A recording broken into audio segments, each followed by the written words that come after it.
All right, hello everyone. Hope you guys are doing well. Let me know if the mic's a little too loud, but I have it turned up like so high. So hopefully you guys are able to hear me even if I stand back a little bit. But yeah. Hi chat. Hope you guys are doing well. We have a new camera set up so that the video quality will also be a little bit higher. But we are going to be cooking today, and we're going to be making actually some Ukrainian Piroshkis and Finnish Joulutorttus. So that should be a lot of fun. But yeah, let me know if everything looks and sounds good. We're not going to have as many tech problems, hopefully, as we did last week. I know last week we had a bunch of audio problems, but this time hopefully it will all be fine. And look who is here to say hello. Katsko is already here. Hi. Oh, never mind. Never mind. He's gonna be a little menace. He's not actually supposed to be up here, so I'm gonna have to scoot you off, buddy. I accidentally scraped my hand a little bit earlier, so it's a little... Alright, well, buddy, you can stay up here, I guess, as I prep. But yeah, alright, we're gonna prep. We are going to be making... Oh, my bracelet just fell off. That's really strange. My bracelet is supposed to be really tight. My wrists are not very big. But we are going to be making two different things today. So one of them is going to be something I've made before.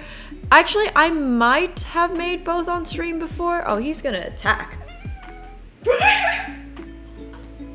Did you guys hear that? Yeah, buddy. If you want to get me, you're gonna have to be a little faster. He literally just wants to attack sometimes. And then he just gave the most pitiful wail because I moved out of the way. If you bite my ankles, I will not be happy. Hey, hey, hey! Do not! Do not!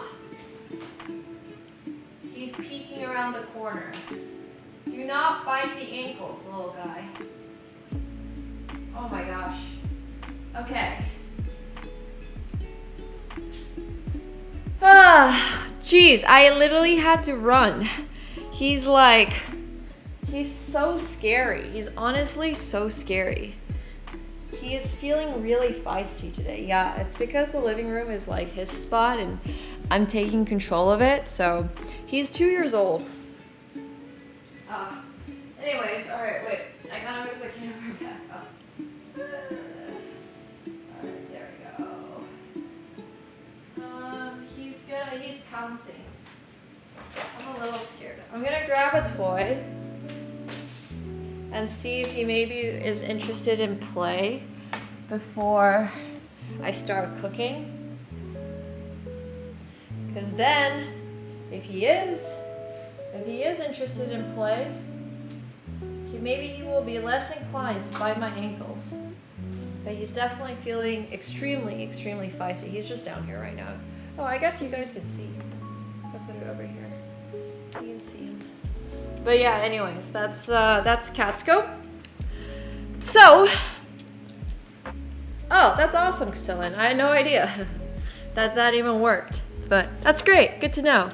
Yeah, unfortunately, I saw that. I wasn't even sure. I think I saw it on Twitter or something, so I was waiting to verify it, but that is very, very sad. Hopefully nobody got super injured as far as I could see from the report that I took a very brief look at. It seemed like nobody had died, so fingers crossed that remains the case. Fingers crossed indeed. So what I am going to be making today, let me actually pull up the recipe for it. One of them is really, really easy to make. One of them just needs to have the pastry dough. So we're making, oh, also, sorry, I forgot. Sorry, a lot of things. I forgot to make an announcement for this. So 1 second, let me do that first. I literally forgot about it. And the other thing is one of the dishes that we are making is going to be Finnish.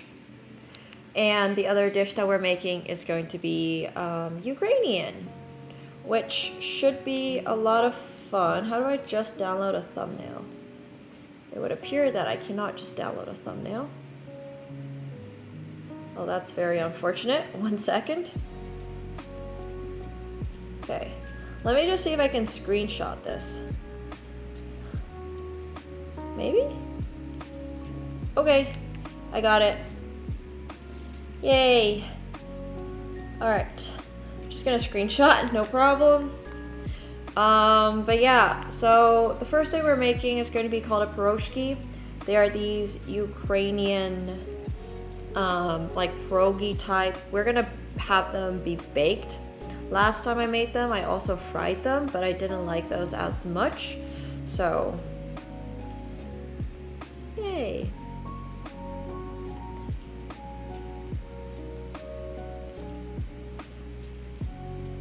All right. Almost there.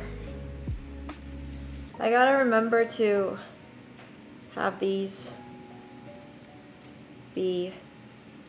ready to go, but I always forget. Okay. I think we got it. Okay, cool. So, we're gonna make two things. I have made these before, yeah. The piroshki honestly does not look too hard, but we have to make dough, so I am a little bit scared about the dough. Because you guys know the last time I made dough, it didn't turn out so good. So I'm a little bit concerned, but what could go wrong? Yeah, exactly. The last time we made it, it didn't exactly puff up. So we had to make something completely different. And I'm not gonna lie, those were not the best, but we did indeed try. So hopefully at least this time we are going to have our dough actually proof, because we need it to rise. And if not, we will pivot, because that's what cooking is all about. So we're gonna make these two things. So let's start out with the cheesy beef piroshki. And I actually found the exact recipe I used maybe like a year ago. And we're going to heat the milk in the microwave or on the stovetop until it's between 120 and 130 Fahrenheit. That seems pretty specific. Okay, then we're gonna pour the milk into a large mixing bowl. So let's get everything out. So what we have here is, okay, I'm gonna get everything out.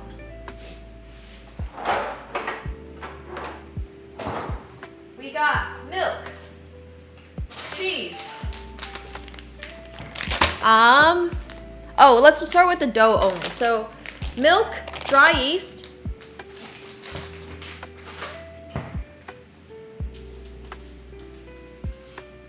so this is where I actually need chat's expertise.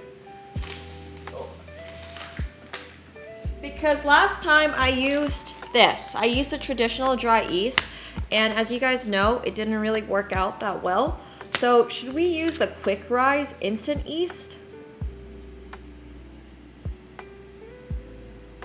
to keep your yeast alive? Any liquid ingredients added to your recipe should be warm, 120 to 130 Fahrenheit. So we got this. And this one is stir one, let's stand for 10 minutes. Okay, directions rubies. So I vote that we go for the instant yeast this time, because last time I used the dry yeast and it was a little bit sus. How to use quick rise yeast in traditional mix undissolved quick rise yeast with dry ingredients, add liquids that have been heated, add remaining ingredients, cover, let rest 10 minutes. Shape dough as directed in recipe, cover and let rise. Oh my gosh, kitten! Alright, well, he's in the cabinet now. Okay. Let's see. So, use thermometer to gauge temperature limits of liquids. Alright, so we have two different types of yeast. I mean, they're both dry. One of them is quick rise instant and the other is just dry. I don't really know the difference. I honestly don't know enough about cooking, but I do know last time I used this, it didn't work. So I'm a little worried. That's why I want to use this one this time. So yeah, hopefully this is going to be fine. So we need 1.5 cups of milk, 1 tablespoon of dry yeast. I'm going to use the instant one, like I mentioned. Hopefully it will be fine. Yeah, it's the same brand. It is the same brand. Yeah, hopefully we're gonna see sunset. That's why I've got the camera aimed out that way, because you should be able to see the sunset at some point as it keeps getting darker and darker outside. So we're gonna use this.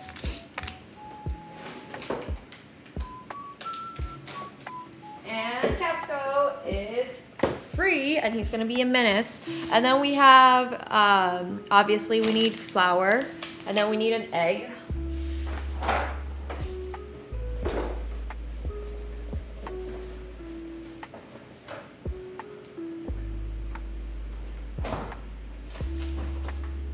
Got eggs over here. These are from last week when I didn't finish cooking my thing. Hey, B-Bob. Thank you, Bob. Thank you so much for the prime. I appreciate it. Thank you. Oh, AkaNemsko is here again. Oh, and I need an apron. Thank you. Miss directly don't dry while Solo takes longer to rise. Okay. I mean, honestly, that sounds about right. I forgot. I need to put on my apron. Now, we are a chef. Ta-da! That was an apron. I have a dress on top of a long sleeve sheer shirt. I am outfitting today. It's got matching like stockings to kind of go with it, but you guys can't really see my legs. But anyways, yeah, I have an absolutely insane view. I am very sad that I will be moving, but it's okay. It's all right. We're going to save some money is the hope anyways. Okay, yeah, I am moving pretty soon, but yeah, I'm moving within Toronto, but I'm gonna be downscaling a little bit, unfortunately for AkaNemsko. He's gonna be the sad one because he's gonna have less room to move around in or run around in, but it's okay. Anyways, it's all good. Exactly, got goals to achieve and all that. So 1.5 cups milk, 1 tablespoon of dry yeast, half a tablespoon of sugar, 1 teaspoon salt, 3 tablespoons melted butter, 1 egg. We still haven't gotten our butter yet. AkaNemsko.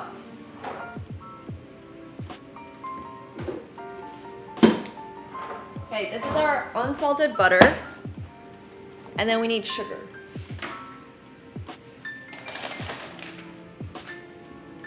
Got sugar, I got salt, and here's everything we need for the dough. The Joulutorttus are gonna come way later because those are super easy to make. So I'm not too worried about making them. Those just need like, I just gotta take out the pastry dough for a little bit to do, honestly. So here, let's just do this. For the dough, prepare the yeast. Heat the milk until warm to touch. Then pour into a large mixing bowl. Are you guys ready for this? I'm not.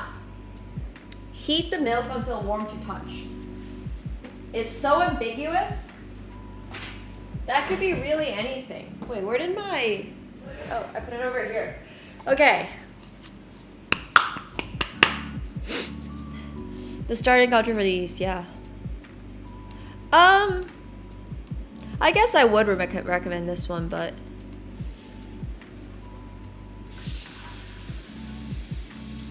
It's like very... It so depends on what you want or what you're looking for in life, right? Last time I used a tin cup, and that didn't really work out. So this time I'm gonna use a plastic one. And we're just gonna pour 1.5 cups milk in. Okay. I'm a little nervous about making the dough. Past experiences have shown me that it might be tough, but let's do this. 1 cup. Thank you, Cabby.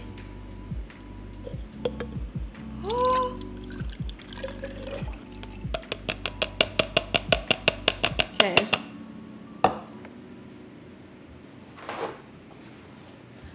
1.5.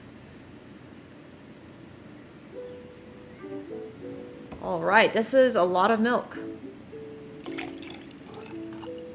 That's a lot of milk, actually. I sure hope everything's gonna be fine. All right, and then we're gonna need 1 tablespoon of dry yeast. And this time I have learned I have the correct measuring. So that's 1 tablespoon. Wait, does it say a teaspoon? 1 tablespoon. Okay, so this is 1 tablespoon. That was definitely 1.5 cups.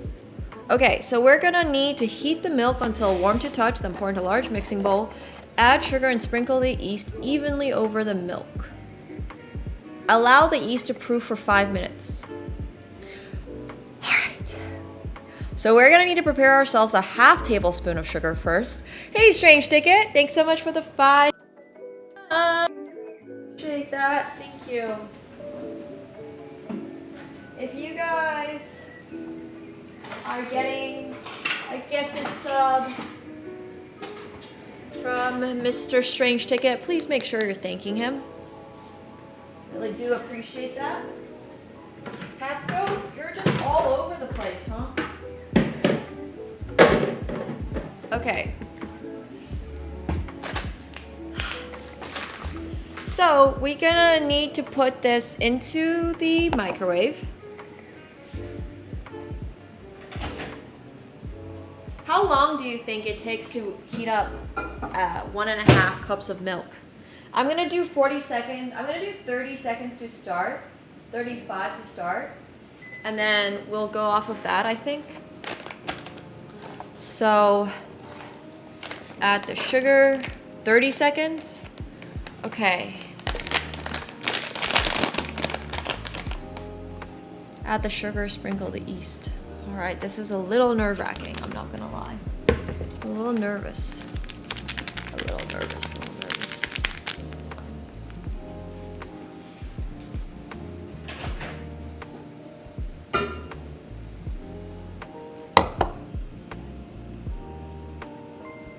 Yeah, that's definitely warm to touch.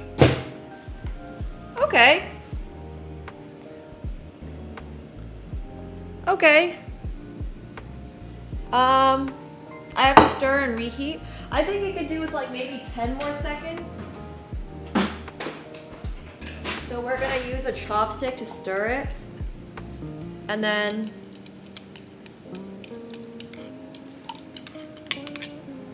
maybe then.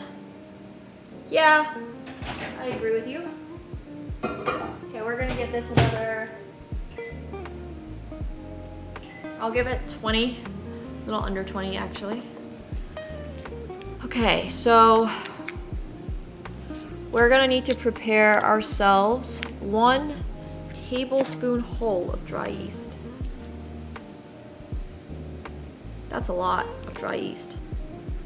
Wow.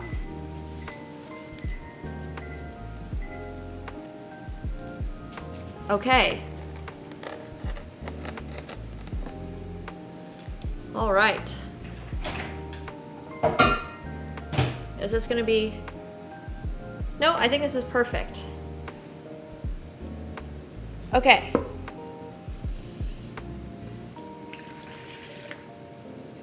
Good luck us.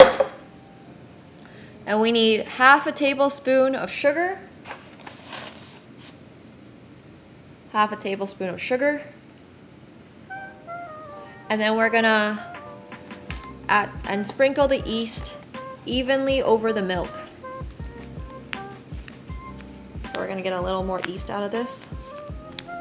And we're gonna make a mess, and then we're gonna clean everything up later.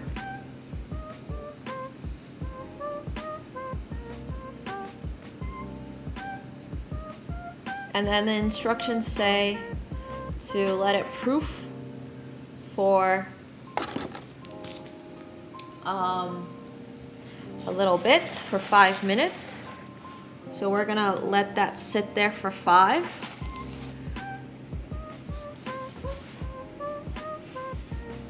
And I'm just gonna cover it up, because I don't know, anything covered up I think is probably going to be a little bit better. It doesn't say mixing, just sprinkle yeast evenly over the milk. That's all it says.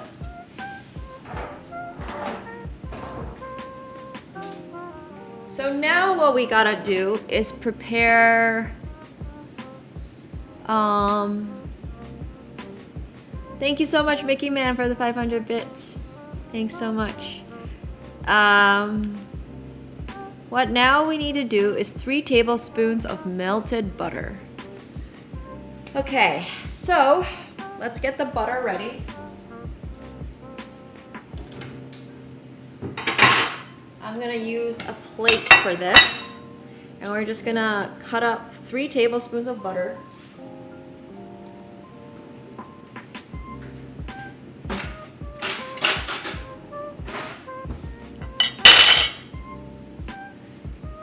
We're just letting it sit. Okay, so we're gonna have to, we probably want to melt this in the microwave. So yeah, I would use a bowl too.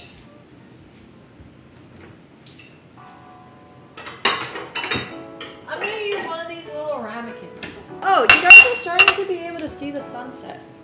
How does it look on this? Oh yeah, you guys can see it. Here.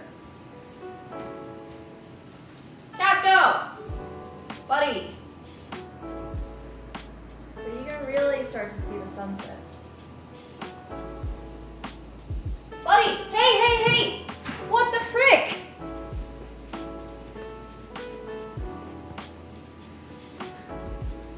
Oh my gosh. Alright, well, just Catsko things.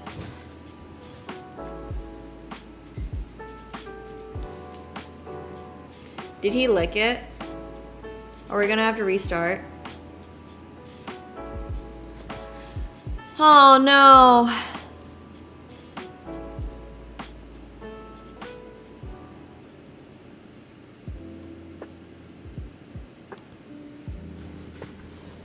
Alright. Buddy. He is actually just terrorizing me.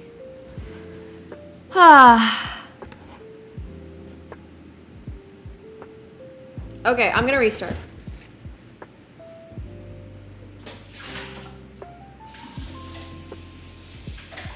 I am...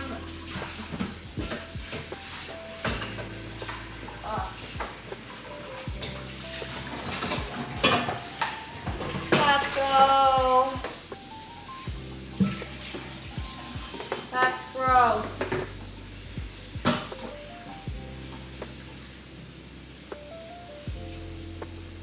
Buddy.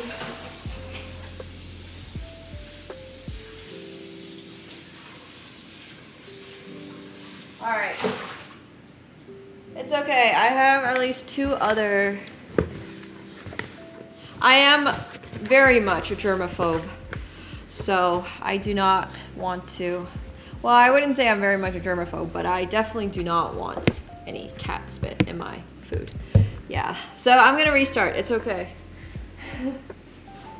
I like to keep things very clean. Okay, buddy, you have to stop, all right? I literally wanted to move the camera for a brief moment to show chat the sunset. Please do not ruin things.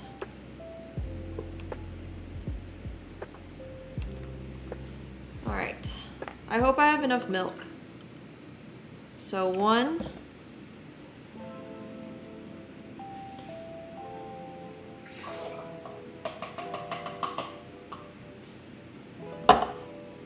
I might not have enough milk. That's a little concerning. 1.5.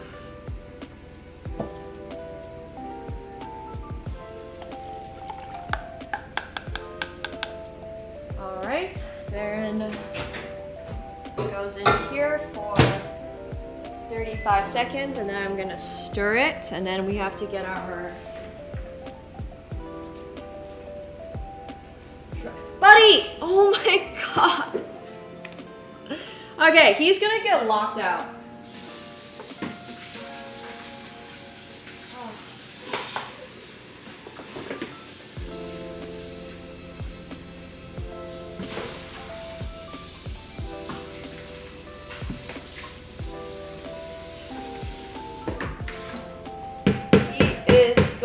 To get locked out. I literally turned around for less than 20 seconds, and he just started licking.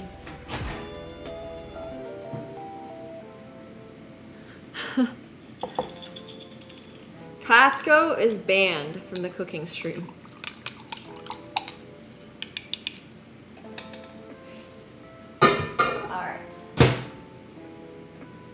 Another 15, I think.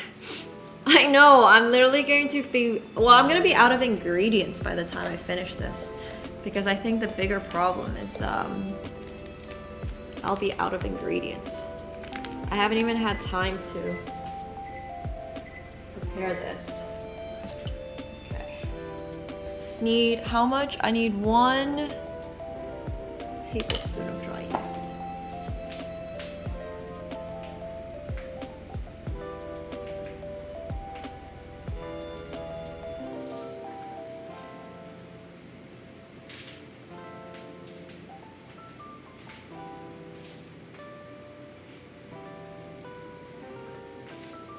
All right.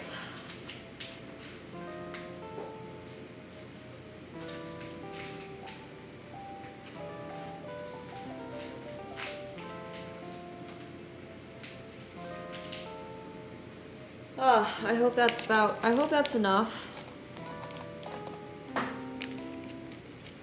hope that's enough. Let me check the temperature on this. Yeah, that feels about right. So here's try number 2. 1/2 tablespoon of sugar. And then sprinkling of dry yeast on top.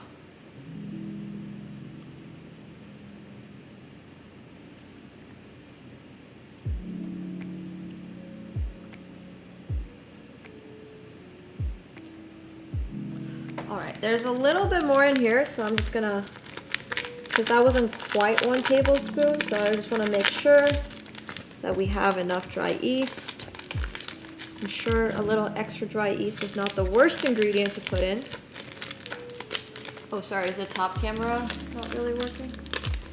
I do not have enough milk for round 2, so I hope that this is gonna be enough. All right, that's okay. And then I'm gonna cover. And this time, we're gonna stay here and not let AkaNemsko touch anything. He's banished to the shadow realm. We're gonna stand here. Whatever sunset you guys see is gonna be the sunset you get, because I'm not doing more. I'm not doing more. All right, so now we're going to melt the butter. He was honestly so, like, I literally was just trying to show you guys the gorgeous sunset, but AkaNemsko had other plans.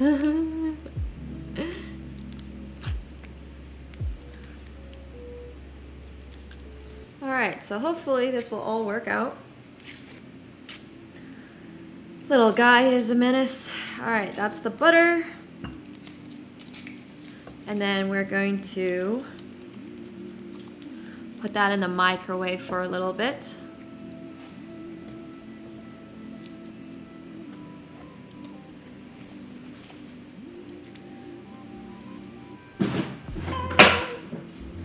Okay, so we're gonna put this in the microwave. And then we need 1.5 teaspoons of salt. No, wait. 1 teaspoon of salt. And 1 large egg. Okay, cool. Yeah, I'm gonna miss my view too, but it's okay.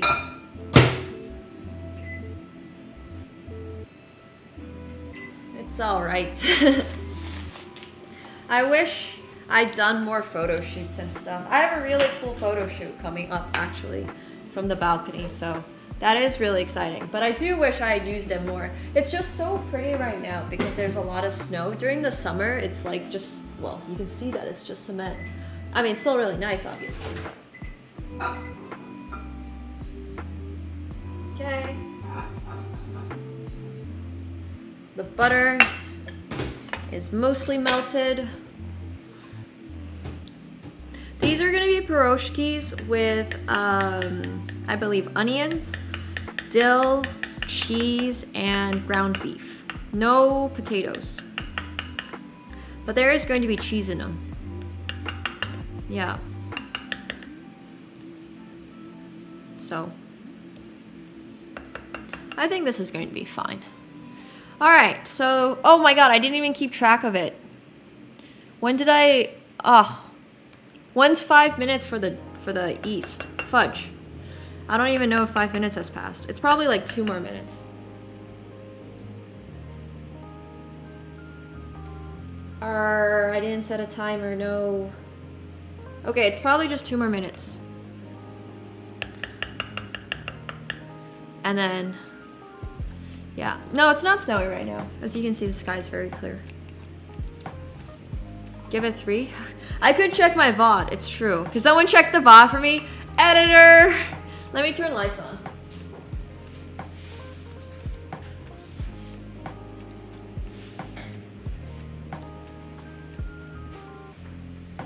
All right. Okay, so we need 1 egg. And then gradually add, how much flour do I need? I need 3.5 cups of flour, so 1 egg. Oh yeah, absolutely, Alan. Absolutely. All the condos in Toronto, more or less, look the same. Yes, I went on apartment touring recently and they all have like very similar like white finishes. I would say my stove is electric, so not every place has this size. Some places have like better stoves, but I do have a very nice oven. And this hood is really nice. But a lot of these places definitely probably use similar, like whatever they call it, like designer, or they source it. They source their stuff from similar people. I know some people hate electric stoves, but this is what I'm working with. And it's honestly gets the job done. I'm not too concerned about it. All right, I'm gonna give it 1 more minute after this, and then we're gonna whisk in melted butter, salt, and an egg. So we need to prepare ourselves 1 teaspoon, 1.5 teaspoons. No, sorry, yeah. It's just 1 teaspoon of salt. 1 teaspoon of salt is not a lot.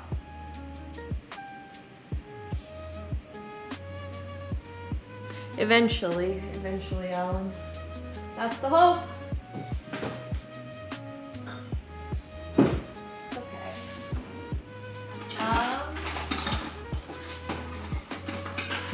Do I have a teaspoon?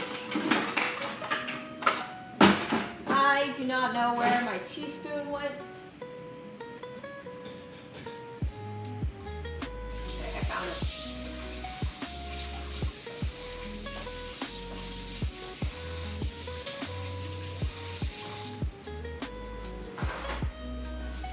All right. Yeah, this is rental. That's why I'm moving. All right, and that is 5 minutes. So we're gonna whisk in a teaspoon of salt. Oh my gosh, I don't even have like a good way of doing this. You know what? A teaspoon of salt is so Yeah, I think I can eyeball the teaspoon of salt. That's fine. Okay, that's what it currently looks like. Interesting. So melted butter.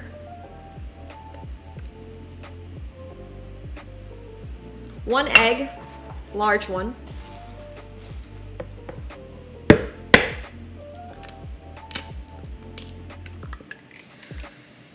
A large egg.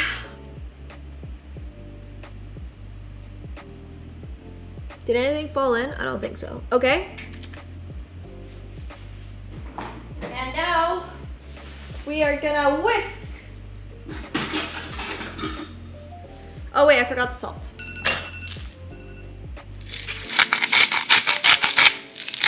That's about 1 teaspoon. And we're gonna whisk. And now we're gonna add 1.5 cups, sorry, 3.5 cups of all-purpose flour, which is gonna be crazy.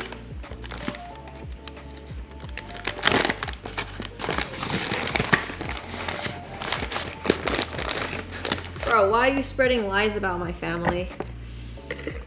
I wish my family was extremely loaded. I'm paying for everything myself, and on top of that, I pay for their mortgage too. It would have been nice to be born rich, but that's okay. There's a lot of snow.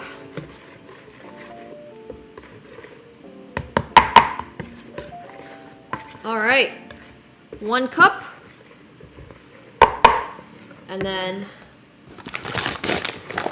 3.5 means, okay, that's nice.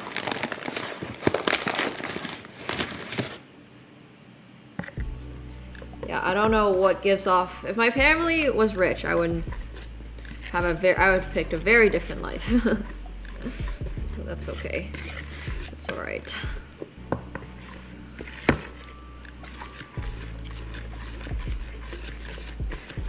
Look at that. All right, this was our 2nd cup of flour.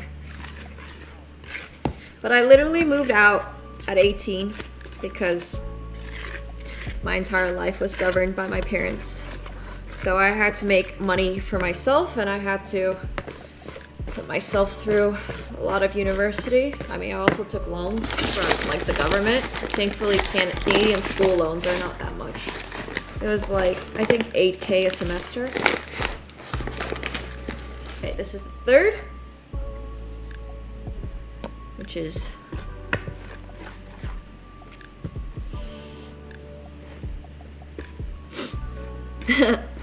yeah, all those eggs. But I was literally working, well, I was coaching chess during high school, during university to pay for stuff. All right. Soft dough is forming, and then turn dough out onto well-floured work surface. Use additional flour as needed. Knead the dough for 45 minutes.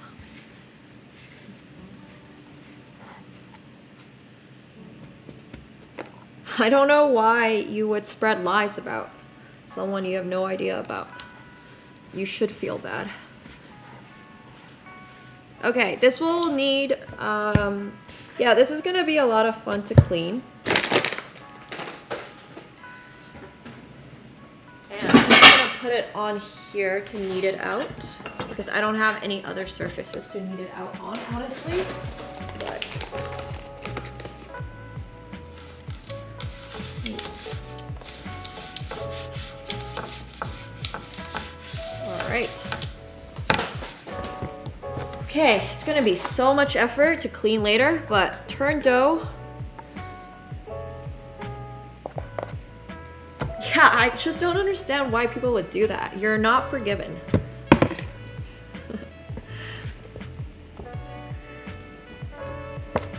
Just don't make lies about people if you have no idea. Hey, Mickey. Oh my gosh, thank you so much. I appreciate it. It's okay, Mickey is paying off your debts. It's fine. Mickey's paying off in chat. No, but seriously, I think that's one of the most harmful things that could possibly happen. That's how misinformation spreads and how people like literally, not just for people, individuals, it's like people making shit up on the internet has been a problem for so long. And obviously part of the reason, we know why it happens. It's just, I strongly encourage you to check facts for anything. But seriously, thank you so much, Mickey. That is insane. If you guys got a gifted sub from Mickey, please do make sure you're thanking him. I am definitely having a lot of whisk cloggage. Yes, we absolutely live in an age of lies and mistruths, so you can just, I don't know, I never take anything I read on the internet that seriously anymore. Like, that's why I fact-checked a million things. Man, how did I get so much dough stuck in here? Oh yeah, because I used it to whisk the dough. It can also hurt people, absolutely. Yeah. Quite literally. So I need to continue adding flour, turn dough into use additional knead for until 4 or 5 minutes. This is taking a little more effort than I expected. It's so true. I mean, on one hand, I'm getting a recipe for Ukrainian Piroshki off the internet without having to consult anyone, you know? That's kind of nice. Back in the old days, I'm sure I would have had to find like a Ukrainian granny in my neighborhood and be like, hey, like, grandma, how would I go about making this? And nowadays, I can just go on the internet and be like, I want to make Ukrainian Piroshkis. Never made these before. No Ukrainian heritage. I've never even been to Ukraine. I've been to a lot of places in that area. I've been to like Poland, I've been to, but I wanted to make these. So how do I make them, you know? And I think that's kind of a cool thing about the internet. I think the problem is education. It's all about just education. There's just no reason to ever, yeah, it's tough. It's just really tough. There's obviously a lot of mistruths and propaganda being spread on the internet, so that makes everything a lot harder too, because how do you might trust something and then you have no idea, like if you just trust it blindly, you just have no idea, which is why I think education is so important. But then the problem is, in a lot of places like the US, I'm very lucky, I grew up in Finland, where the level of education is just pretty uniform and really high. But I definitely have heard some horror stories about like being poor in the US and stuff like that, and I think that's very unfortunate. And obviously a lot of other places, right? Like even nowadays there's people around the world who do not get basic education, and I think that's another problem as well. So it would be so sick if my parents were like tech billionaires or something. Oh my gosh, there's this girl named Becca Bloom on TikTok, and I don't even think she talks about what her family does other than they're in tech. And yeah, obviously, like you can imagine what so I'm just like, bro, that's so crazy. But I would definitely, like, I think if I could go back in time, I would have bought a lot of Bitcoin. Thank you so much, Cabbie Chess, for another gifted sub. I appreciate that. Thank you, thank you. Yeah. He read my dad's papers? That's crazy. I wouldn't say he's strictly an AI researcher. He has a PhD in information technology. He actually has a PhD from before that as well in mech engineering, but he doesn't really use it. But he was like working on this. So he was in Finland when Nokia was really big, and he was working on a lot of like cloud computing stuff. So you have him in part, obviously he's not like huge in the scene, but you have him in part to thank for all of our cloud storage and Google Drives and all that stuff. But yeah. I went to so many IEEE meetings, conferences growing up as a kid. So many. And there was this other thing they were working on, not AI. They were working on emotional intelligence as a kid. When I was a kid, sorry. I just remember all this stuff because I was like 5 years old going with them to IEEE meetings and being like, I could not give two shits about this conference. Why am I here? But I don't know. My parents really insisted on bringing me to all these conferences, I guess because they thought their 5-year-old would be like, yep, yeah, IEEE is really cool. I totally understand what's going on here. As a 5-year-old, let me tell you, I did not understand what was going on in them. I was just there like, I have really good memory. Yes. Okay. Return to the mixing bowl, cover with a clean towel, allow the dough. I mean, it's looking pretty smooth. Yeah. Yeah, that's my dad. I think I liked most of them. There were some really cool ones. I went to one in Amsterdam that was really cool, and everyone was really nice, for sure. But I definitely didn't come out with like, you know, bucket loads of information and being like, ah, yes, I now understand how cloud computing works, or now I understand the chain between. I was just like, cool. So it all worked out. All right, we're gonna put this back in the bowl.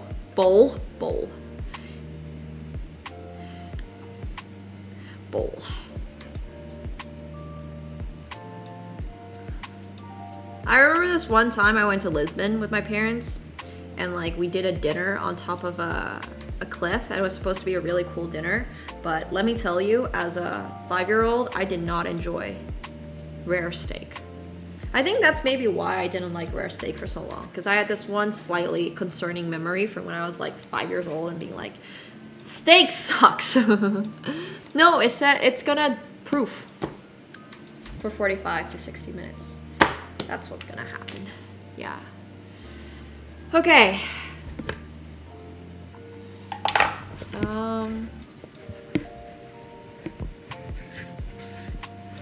All right. Let's try it. Just making sure. But it was really nice because I got to travel to so many places and all that with them. So I got to see some of the world at least. All right, we're gonna allow this to proof for 45 to 60 minutes.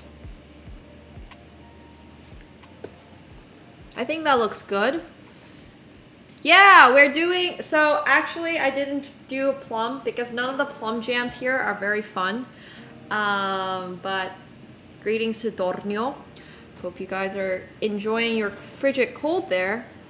I think I'm gonna, my dad actually left. Yeah, he was there on that day and he left before it all started.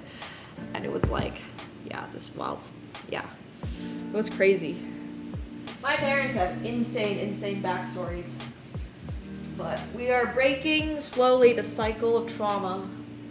I'm gonna turn the light on here and do the same thing I did last week, which is just put it in here to slowly proof. And hopefully it will actually proof this time. Oh, need a better cover? Okay, let me find one. Yeah, it's gonna be a slightly hot place. It's gonna be down there. I'm gonna put this thing over it.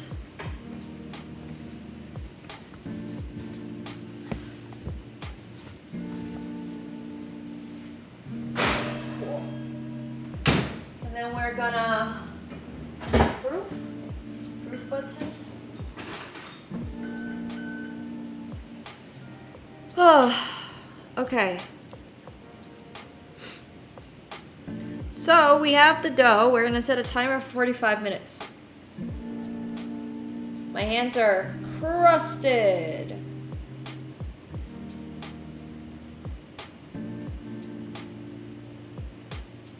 I think one of the main things, like when someone says, oh, your family is rich or something, I think it just hurts so much because I wish my parents were rich. Because one of the biggest things that I've always been worried about in my life is like what they're gonna do. Because I know that I will have to take care of them. when they're older and they don't work. Like they love their work. They love working. They're really hardworking. But I know like I'm gonna have to take care of them. So I'm just like, it just hurts so much because I'm literally like stressed, and I'm just stressed thinking about it because like I have to make enough for myself, and then on top of that I gotta make enough for them. So yeah, anyways, hopefully it will all be okay. No siblings, no, it's just me, so I just have to, yeah, anyways. It is what it is. Yeah, for sure. Absolutely. Aw. Well, I'm sorry to hear that. I am very grateful I have them. Even though it wasn't always like a happy relationship with them or anything. But at the end of the day, they're also going through life for the first time. So it's just really important that I guess like everyone gets the like experience of life, if that makes sense. Like I definitely don't want to hold something they did 20 years ago against them, so yeah. But regardless, fucking stressed about it. Try to not think about it most of the time. Hopefully, well, I mean, I think it's already a little too late. Unless I somehow get like super rich in the next 5 years. They're not retiring early. I'm sorry, mom and dad. I also don't think my mom really wants to. I think she's actually enjoying her job right now. Like and my dad too. But I definitely like have to be a little mindful about it. Like, yes, I gotta consider when they're like 70, like what are they gonna do? What are we gonna do about it? But yeah, they're very much workaholics. They're my dad's 30 years older than me, so 55. My mom's like 51, maybe 52, which is they've got plenty of age in them. They are way more fit than I am. My dad is so fit. My mom too. My mom crushes, like my dad and mom both crush me in like every sport possible. They're so fit. It's crazy. I'm not worried about their health, thankfully.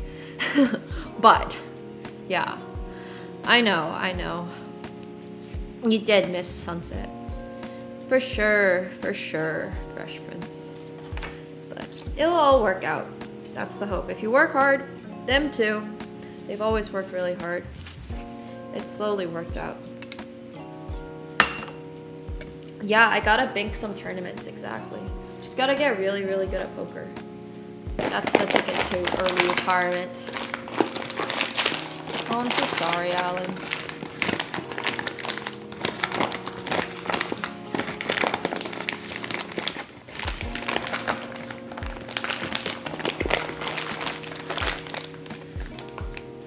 Okay, so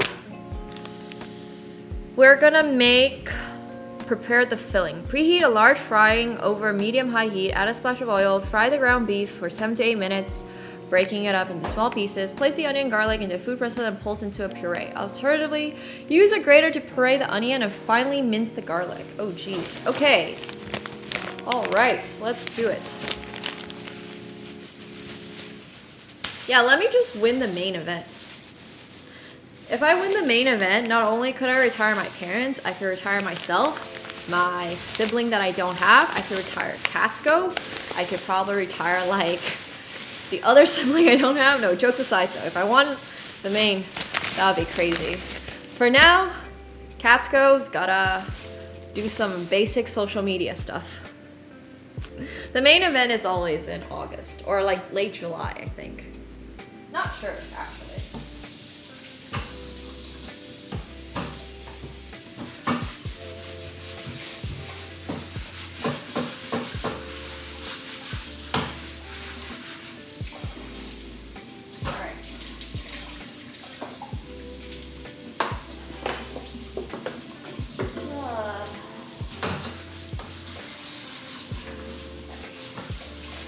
Making sure this is clean of all the flour that we're already using on this, and then we're going to probably not do, I need to like so badly. Honestly, a food processor would go so hard. Thank you. Oh, that's true. I mean, winning the main requires me to spend a lot more time into poker, which I've not been doing nearly enough. I need to be studying so much more. I need to be using the solver. I need to be, yeah. It's not very realistic at this moment, I would say, but that's okay. Hey Jimbo, thanks so much for the tier 1. Welcome back to your 11th month. Thank you. Thank you. Yeah, he has to expand his only pause account. Exactly. Man, cooking is such a messy task. This is crazy. The prize of the main event is 12 mil. It was 12 mil, I think, last year. 12 million US, mind you. USD. A lot. It's also a $10,000 entry fee, which is also crazy. Hey, Cinder Still CCO, thank you so much. Welcome to the pool party. Thank you. Right now, it's basically 20 million Canadian because Canadian dollar keeps going whoosh. So, yeah. Anyways, well, I mean, I don't think they're actually physically fitter than me right now. I'm definitely quite fit at the moment. I've been going to the gym like every single day, but they are very fit for 50. Like they're so active. They go skiing. They have like a little community soccer thing they participate in. Yeah, they love doing active exercise.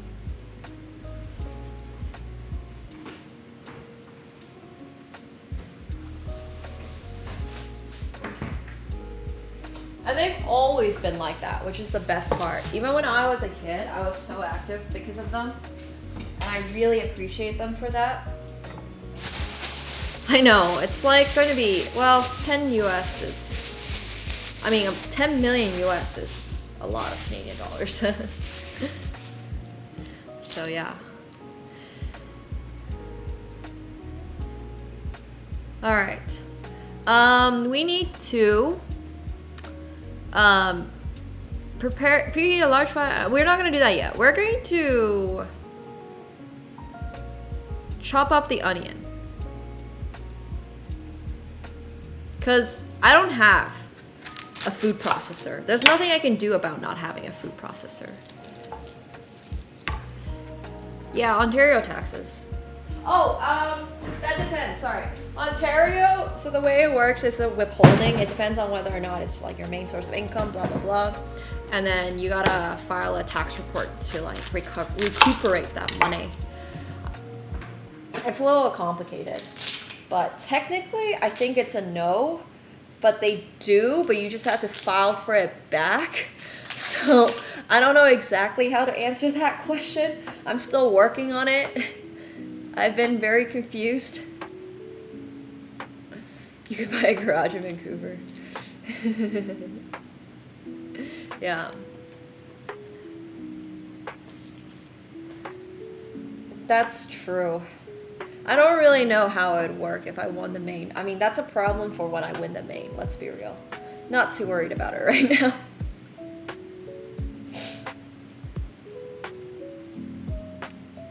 We can stress about that later. Good problems to have, yeah.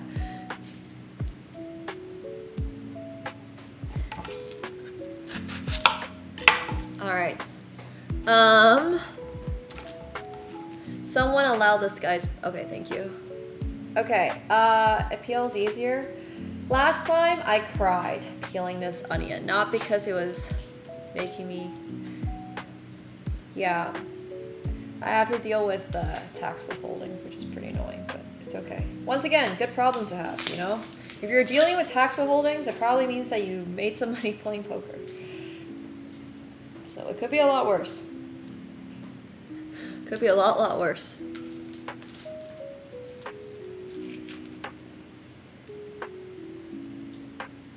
To my understanding, the IRS withholds whatever percentage.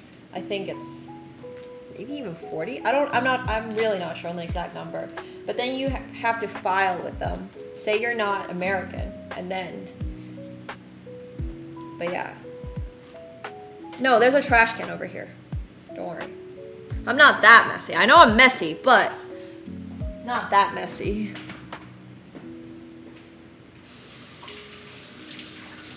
Okay, so we have an onion. It's already making me cry.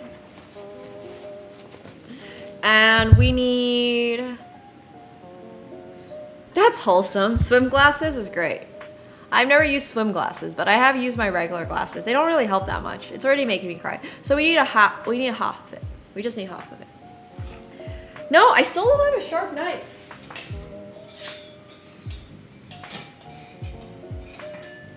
Maybe this. This is like kind of sharp. Okay. Use your chem goggles. That's so great. All right, sharp knife.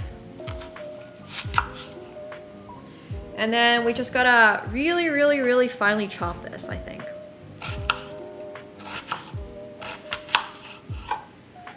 Holding your breath works. I never heard that one.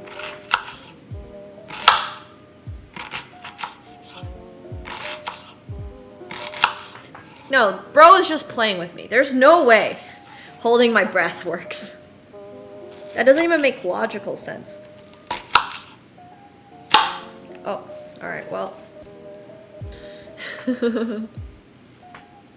Okay. Let's just finally chop everything and hope for the best.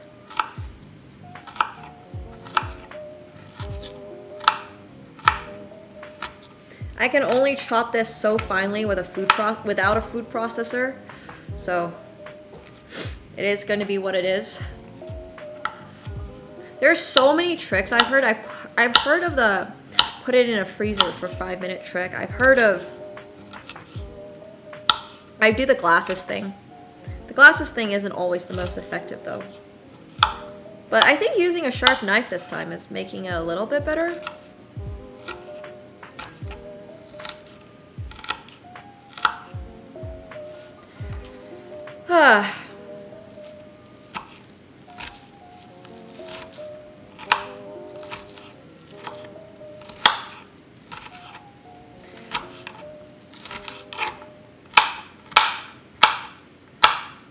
All right.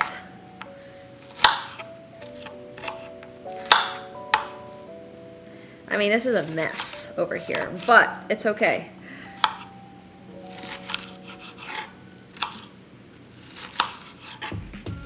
It's all right.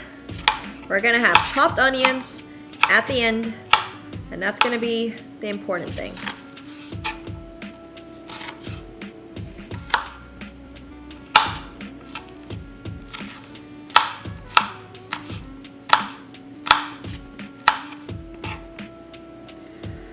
Okay, okay, okay.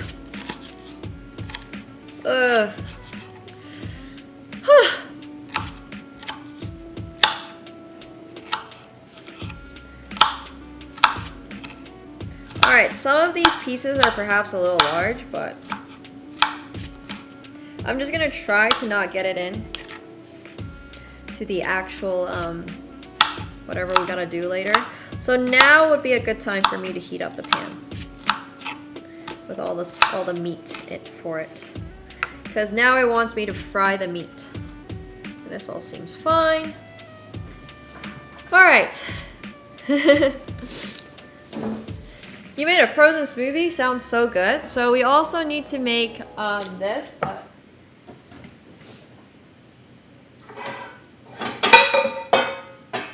this is a big pan. I don't like these stoves very much. They take a lot of time to heat up. And they're also quite, I hope I hope it's proofing. Thanks so much, Cabby, for the 200 bits. Thank you. Thank you, thank you. Yeah, I'm surprised. I'm tolerating the onion. I really am. I really am.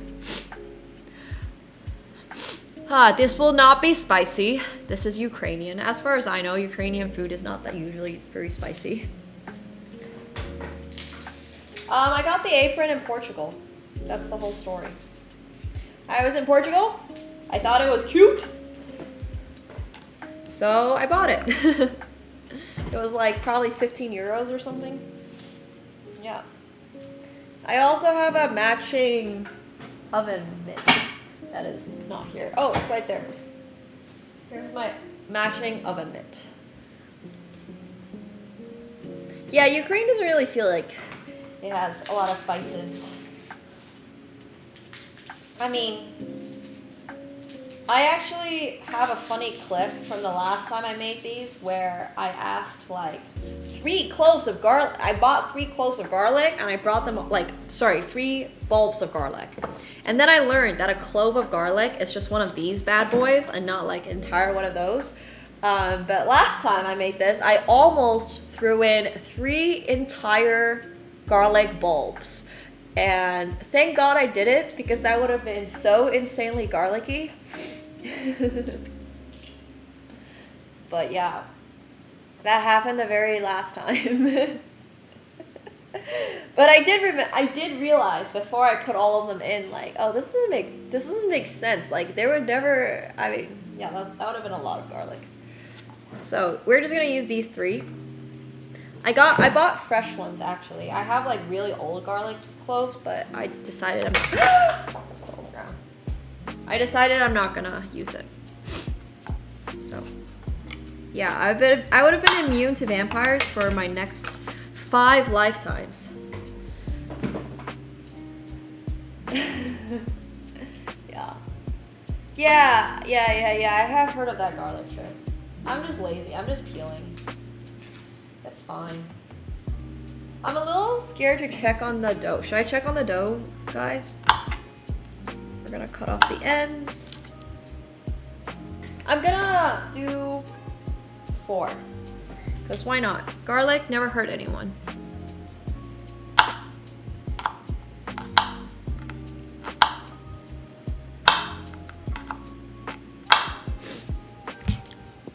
Why not buy chopped?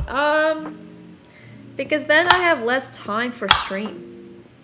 If I buy everything chopped and I just assemble, then stream is like only an hour instead of like, you know, 3. Oh, I should have bought bagged milk just to show you guys what Canadian milk looks like. Darn, missed opportunity for content. Okay, I'll do that for next week's cooking stream. Next week's cooking stream, I'll buy you guys a bag of milk so you guys can experience the Canadian milk situation. Yeah, Canada uses bagged milk.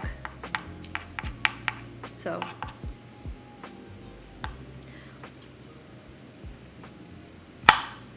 All right.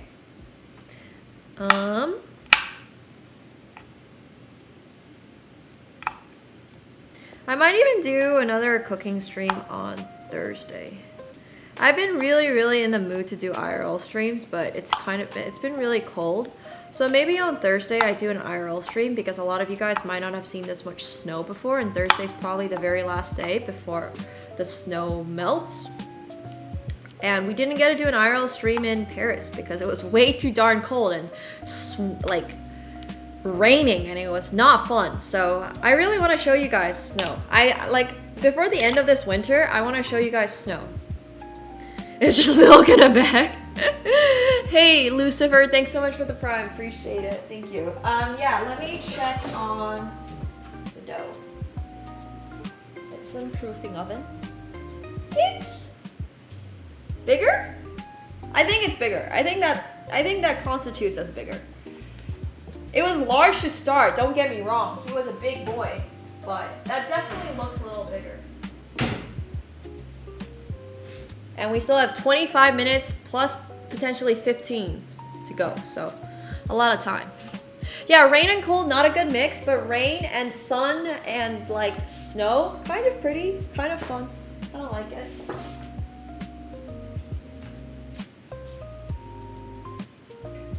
So yeah, there's that. Okay, so what we're gonna do is, first of all, this is way too hot. It's going to We're gonna put in 1 pound of ground beef. 1 whole pound.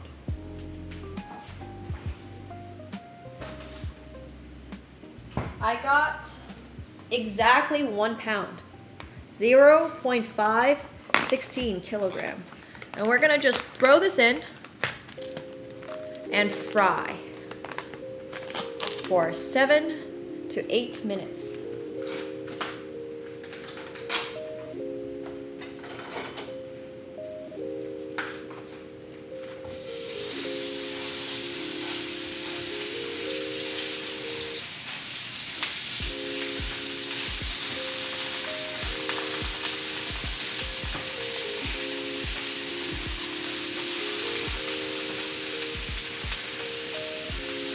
All right, let me move you guys over.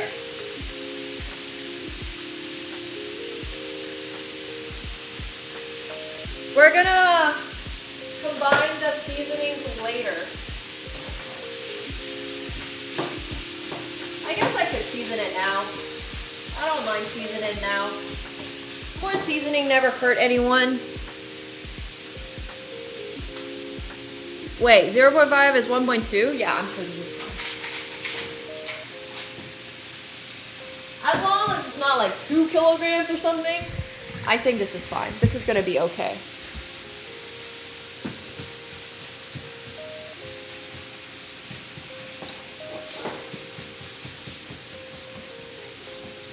All right. So 7 to 8 minutes on this. It is currently 6:32, so basically at 39, it should be good. And I'll also pepper it. But it needs to be really, really broken down into small pieces because this is going to be the filling for our piroshkis. All right. Yeah, it doesn't have to be exact for cooking, for sure. For baking, very different. For baking, I'm still a little bit sad about last week's bao dough not rising. It was very unfortunate. Very unfortunate.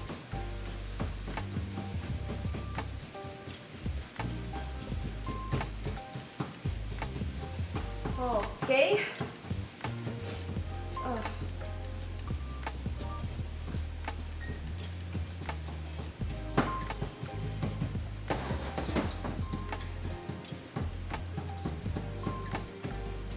All right, really mashed up. We're gonna add a little pepper. We're gonna actually add another round of salt. Because last time I somehow made my dough for the, you know, the flattened fried bun things I made, the guac, I think. Those were not very flavorful, which was crazy actually. So, this time, we are making sure things are seasoned. And we gotta really make sure that it's also cooked because nobody wants to eat raw meat. Don't be like uncultured. All right, I ate most of them. I think I only threw out like 1. I had so much food, it was crazy. I made way too much food. Making 10 and 10 of those was insane for me to eat in a week, especially because I also ended up going to Cincinnati for 2 days. I think if I didn't go to Cincinnati for 2 days, I would have finished every last bite, but because I was gone for a few of the days, I didn't really have like a chance to finish my food. But it's okay, I still think it was really good. It was like meal prep, basically. So, yeah. Oh gosh, that's crazy. I'm not that much of a germaphobe. I'm just careful about my cooking, I like to think. I just want to make sure it's going to be cooked. Okay, so, a few more minutes on that, but we're gonna, so this needs to break up and let the meat cool until it's just warm, and then in a large bowl, combine all the filling ingredients, fried beef, pureed onion, garlic, cheeses, egg, and seasoning. So let's get those ready. We are going to need 1 large egg, 1.5 cups of mozzarella cheese, 1 cup cheddar cheese. I actually, oh my god, I prepared. So I saw that, and what I got instead was a mozza cheddar mix. Because this is gonna be easy. This is just easier. But in case you guys don't know, we have a lovely, long-time supporter of this stream, and he went on a date recently. Uncultured in the chat. And his date cooked him undercooked chicken, and he ended up getting salmonella. So yeah, guys, cook your food. Cook your food. And make sure that it is cooked. Poor guy. Agreed. But it is really, really, really important.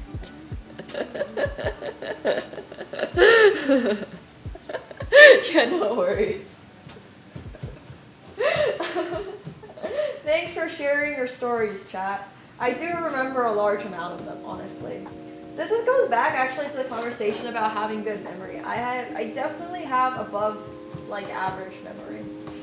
Just for like the most random things in life. I could never ever remember how to like solve a proof. But I am gonna remember your salmonella story. Oh gosh. But yeah, anyways. That was the thing. Okay, we also need a quarter cup fresh chopped dill. All right.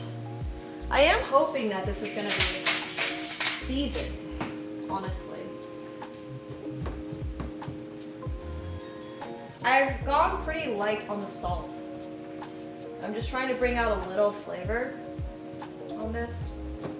And it's gonna be baked, so I'm not too worried about it being like under. I just don't want it to be dried out, you know.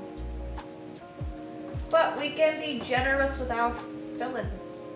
This looks really cooked, actually. Are we good? One more minute. Exactly, Lithonia. It looks cooked. Yeah, I'm gonna give it one more minute because now that will be exactly 7 minutes. So then I'm gonna put it into a bowl.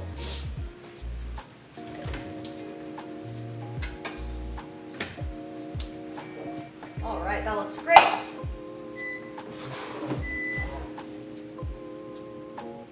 Just gonna scoop it up. I'm gonna try to not get too much of the juice in as well because that's gonna be a tad bit soggy. I used to have a roommate. Oh my god, this is one of those stories, but his name's Mick, and we used to live together. And if you guys have been watching my stream since the first day I started, which some of you guys I know might have, it's actually pretty seasoned. Nice. This is how he used to prepare his food. He would just buy ground meat from the store, cook it like this, and just eat this. He was like a massive gym bro, for context.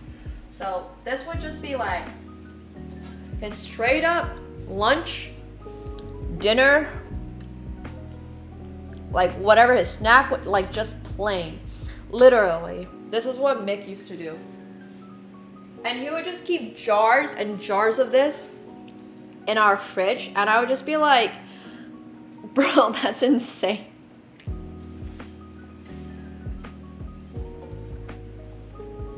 I'm pretty sure he doesn't do that anymore, but he used to really only eat protein.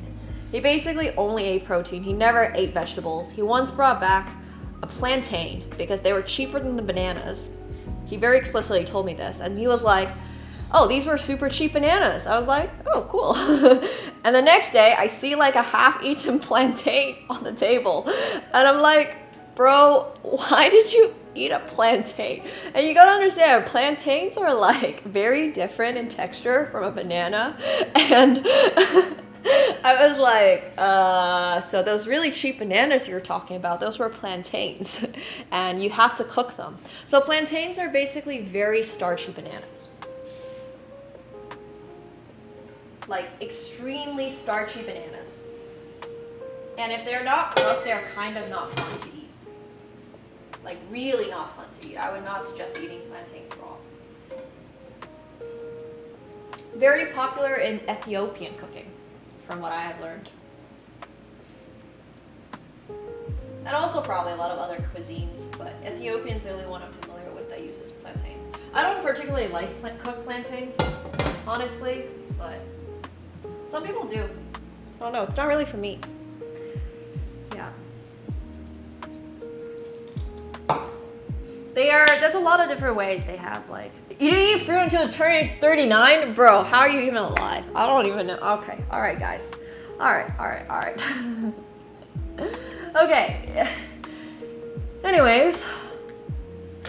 Hey Pat Boy, thank you so much for the 50 months of tier 3. The big 50. Yo, that's crazy. Thanks so much. Welcome back. Today we are cooking, we're making piroshkis. We're waiting for this to cool down so then we can mix everything together. We gotta mix the fried beef, the pureed onions, garlic, cheeses, egg, and seasonings. What are the seasonings? Ground pepper and salt? Alright. Yeah. 50 is insane. I am coming up on my 5-year anniversary pretty soon, actually. That's crazy to think about. My 5-year anniversary for streaming is in May, I believe. Damn. I definitely could have cooked this before I started chopping this. I thought chopping this would take a little longer, but it did not.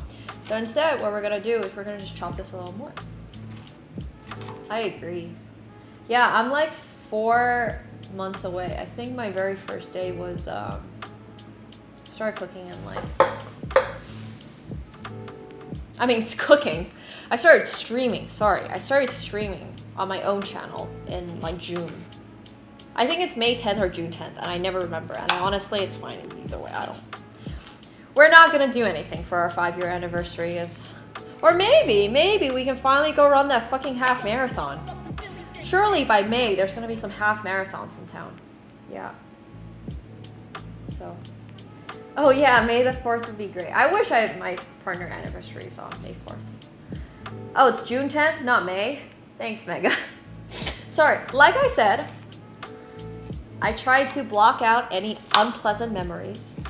Saying that I've been streaming for 5 years just sounds like such a long time. I literally do not even remember my own stream anniversary, but apparently it's June 10th. I actually remember that it has to be in June because WSOP must have started because I once celebrated my stream anniversary at WSOP.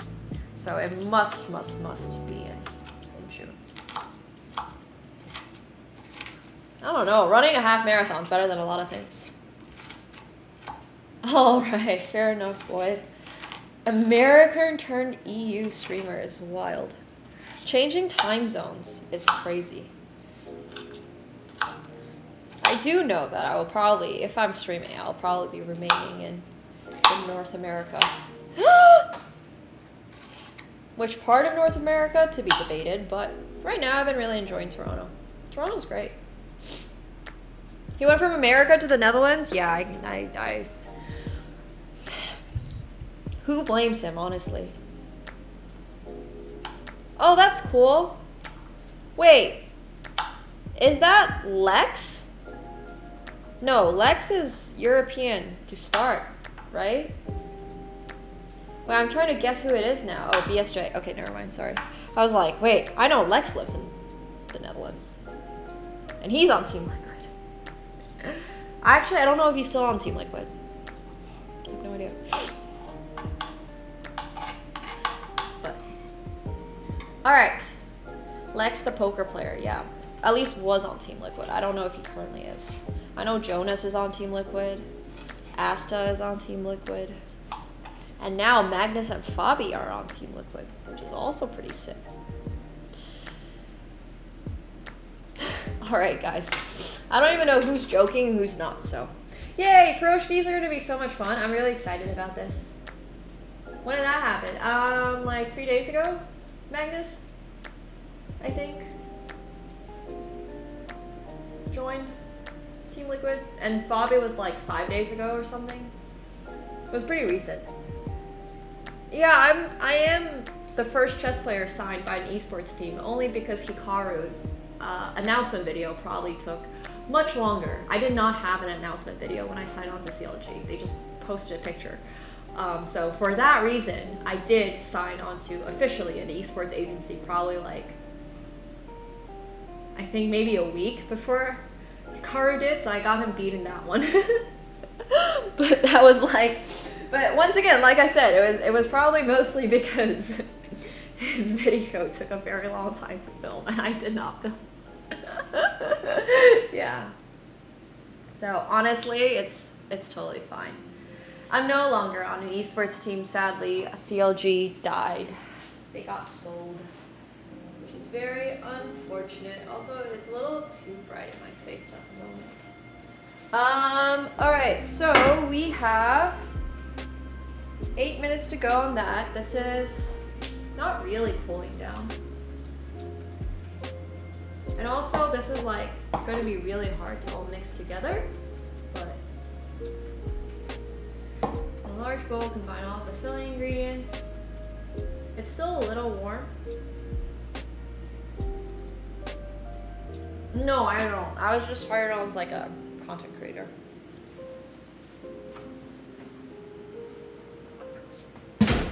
Checking dough. It's proofing! Oh my god, look at it. It's so big. All right, it's got potentially more than 8 minutes to go because I'm gonna leave it back, let it go back in the proofing oven. It is definitely proofing this time. This is ground beef that we have right in front of us. Yeah, we're getting that dough, chat. We're getting that dough. All right, so yeah, the yeast. I changed the yeast. I went from dry yeast to instant yeast, and let me tell you, that was probably the key difference, even though Katsko tried messing with the very first one I did. So, all right, next up, we're gonna combine all of our ingredients. More than you know. And hopefully this will be good. So, I think I'm gonna cut the dill. We're gonna give this another second to cool down. And oh! We are also gonna take out our puff pastry and start having it defrost and set a timer for 2 hours. I should have been defrosting this a little earlier, but I kind of forgot. So, here we are. I don't need all of this.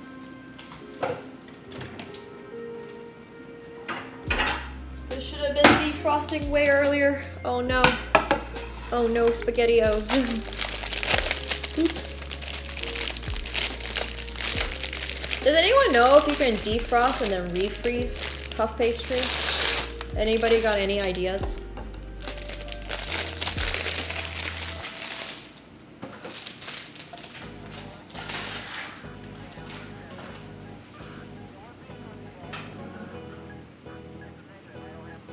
Okay, wait, it needs to be thoroughly wrapped before. So I still have to put it in a saran wrap. Don't think you can defrost it again? Yeah, I don't think so either. I don't know if you can really defrost it in a microwave. I'm not really sure. It does suggest a defrost. It's alright. Either way, it's fine. No biggie. No problem. We'll be fine. We'll just... It's okay. We'll set a timer for 2 hours. Usually destroys the texture. Yeah, that doesn't sound pleasant. So we're not going to do that. But I have seen on cooking shows where they do this thing. They do wrap it up. Why? I'm not really sure.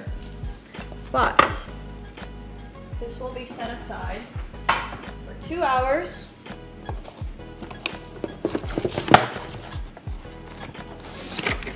I used to use microwave to defrost it, and it would always come out looking a little weird. And now I'm starting to understand why. So I'm gonna set a timer for 2 hours. That should have been out a little earlier. But that's okay. Okay. Near Metro Toronto Conference Hall? I have no clue. I'm sorry. All the restaurants I like are all over the place. What the heck? Oh no, that's my stove cooling down. Okay, so let's mix this. All right. So for the filling, we need onion, garlic, cheeses. No, you have not missed the Joulutorttu. In fact, you are 2 hours early for the Joulutorttu. We haven't even started defrosting it.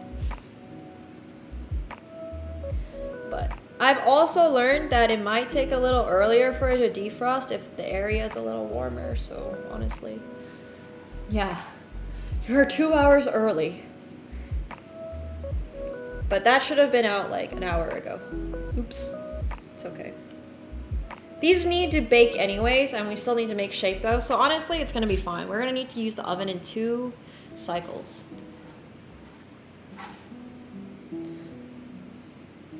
So it's still gonna take a bit. We're making, wait, how many Piroshkis am I making? I was very confident about the fact that I was making 16, but that's counting some that are fried, and we're not frying any of them. We are only baking them because I didn't like the fried ones last time. So for the baked ones, we need, are they gonna be large? Filling, I'm assuming, I don't really have like a, I have 3 jams. Here, I'll show you guys the Joulutorttu after I finish making this mixture thing. One sec.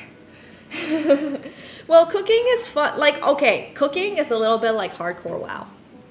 All right. It's kind of fun if you have people joining you in the adventure, because if you're doing it for yourself and you don't personally care that much, because like sometimes I don't care that much what I'm eating, it's a little less fun.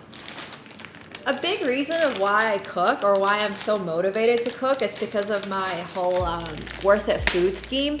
Like, I really want to start reviewing food more, and what's the best way to get better at knowing about food? Well, it's probably do it yourself. So that's like a huge motivation for me. I would definitely say though, if I was just your average Joe and like I was coming off of work, and if I was like let's say I'm a dedicated poker player, for example, I don't think I would be enthused about cooking. Okay, this bowl is too small. Way too small, like unbelievably way too small. I don't have any bigger bowls, so we're just gonna have to mix it in 2 goes. Yeah, Cracker Barrel mozzarella cheddar mix, okay? Don't even judge it. It's great. Yep, still warm. It's good. Looks great. Yeah, exactly. Like, I think meal prep makes a lot of sense. I can see myself meal prepping, but I would say cooking can be fun. Like, right now it's a lot of fun. But if I was gonna do this, I wouldn't do this every single day, right? Like, whoa, what's wrong with Cracker Barrel? Also, I have to use half of this. I mean, I have to use all of this. Whoa, this is gonna be cheesy. Okay, so we need pureed onion, garlic, cheeses, egg, and seasonings.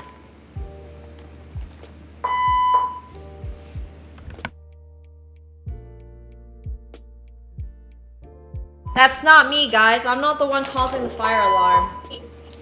I promise. It's the fire alarm somehow. It's not me. It's actually not me though. I don't have anything on. I was so careful. It's just the apartment condo sometimes does this, and they do fire tests, and it's really annoying. Yeah, maybe. All right, this is quite a lot of filling.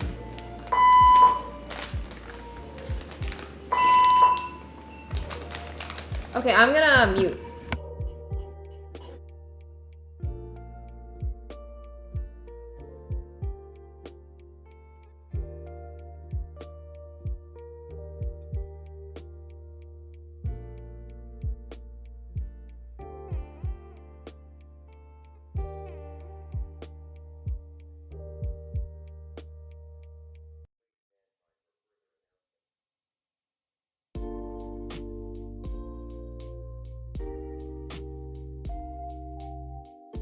Attention please.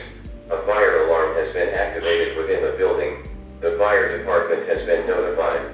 Do not use the elevator.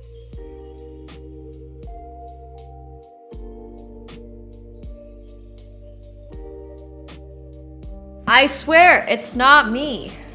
I didn't cause this. It's literally not me. I just got very, very unlucky. It's not me.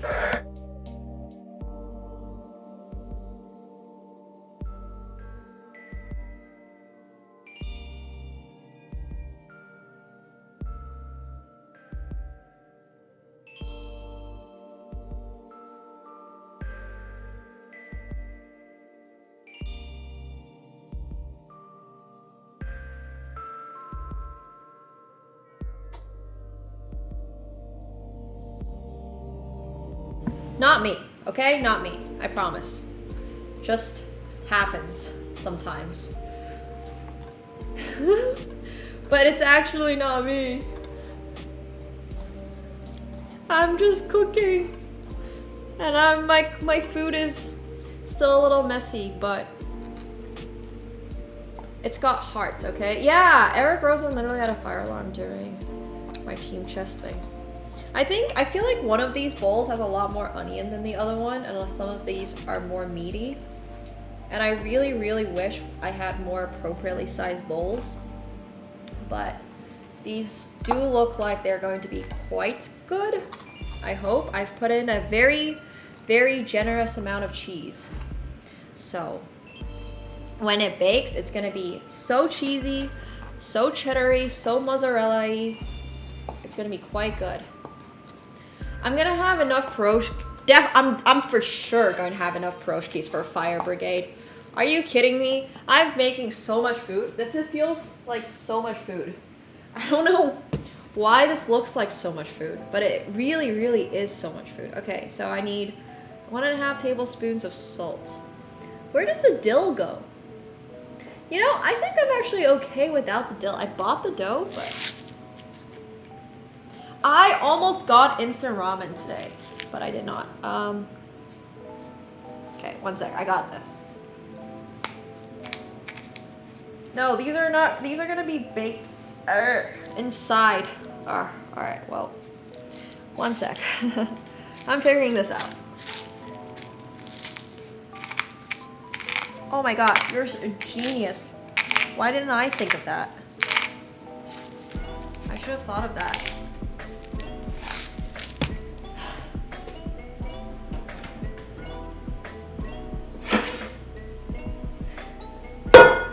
We have a giant cooking bowl that we're gonna use.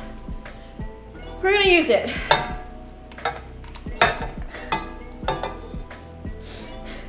That's a way better idea, sir. Thank you very much. See, chat's good for stuff. Chat's very good for stuff. And now we're gonna pour in the rest of our cheese too, because I have the space for it. Woo! Look at that. All right. Man, that was, I should have...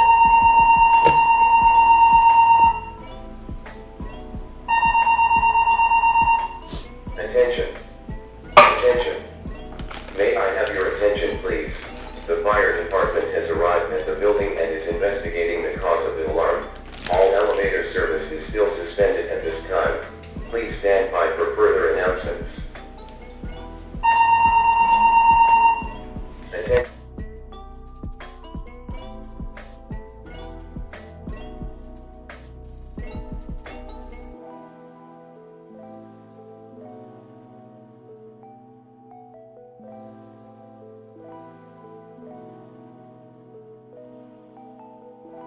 All right, well, hope they figure out whatever's going on there. Okay, we have plenty of meat, cheese, onion, and garlic mixed into this. This is looking amazing. And it smells really good too. Okay, cool. It actually smells really, really good. Yeah, not a fun day to wake up from a nap for. Okay, so now we want to make the dough. Once dough has proof, punch it down and knead again for a few minutes. Divide the dough into even portions, 8 for large piroshkis, 16 for smaller. Do we want 16 smaller ones? I think we want to make 16 smaller ones. I'm not sure. They're all going to get baked. We'll figure it out. All right. I'm going to just scrape it all onto the sides. It's tempting to eat. I mean, just cheese. I can just eat it. Mmm. Nom nom nom. Okay.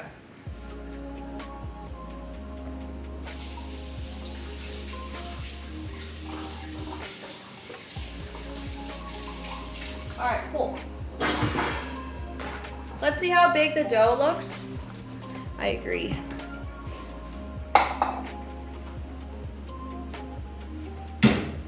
And we also gotta preheat the oven. Wow! Do you see that? Do you see this? Do you guys see how big this is? It's proofed. That is huge! Alright, okay, great. Awesome. I'm just excited because last week's did not proof. So I'm just really, really, really happy that they proofed. So we gotta proof the piroshki for 30 to 45 minutes. Oh gosh. And then they need another 25 to 30 minutes. All right, let's do this. Everything is going smoothly. So we need some space, we need some pans.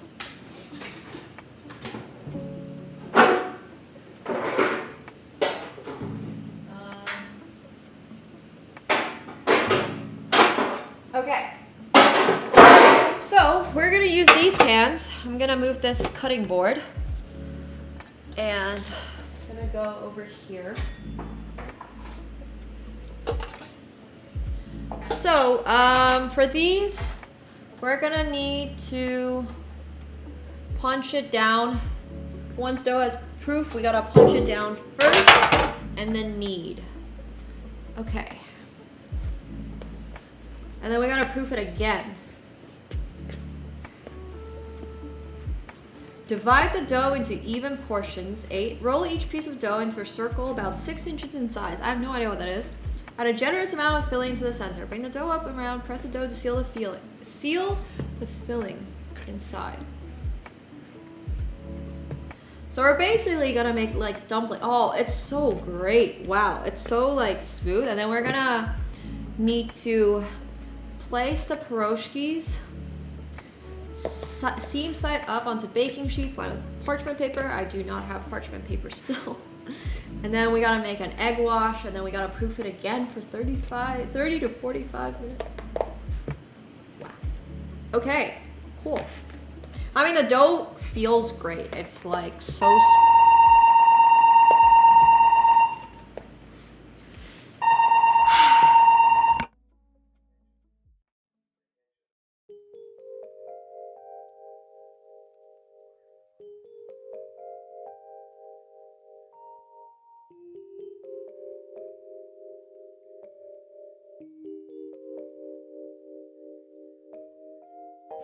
All right, we're good. Oh, apparently not. Attention. Attention. May I have your attention, please? The fire department has found the source of the alarm and has resolved the matter. All systems are back to normal. All elevator service within the building has been restored. Thank you for your cooperation. Do you like this? I love the sound of this. Okay. All right. It sounds so great. Okay, we're gonna line these with our metal paper. Or as in metal paper, I mean tin foil. Because I don't have parchment paper. It is. It's some great looking dough. I agree. All right, let's even this out. And then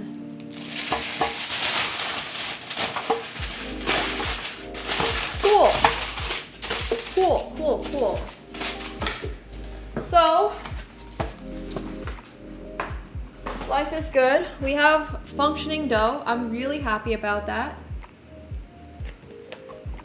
I think the dough is great. Okay, so we're gonna divide the dough into even portions. We need 8. 1. It smells so good. Oh.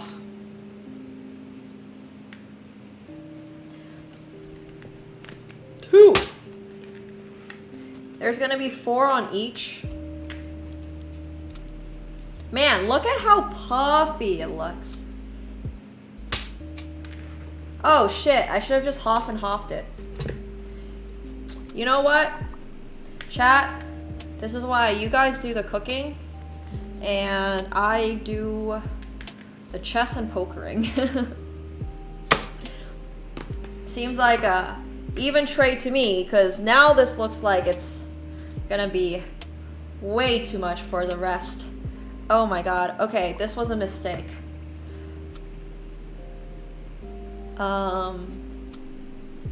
If you do none, that's cool too. It's alright, it's alright. It's gonna be more or less 4.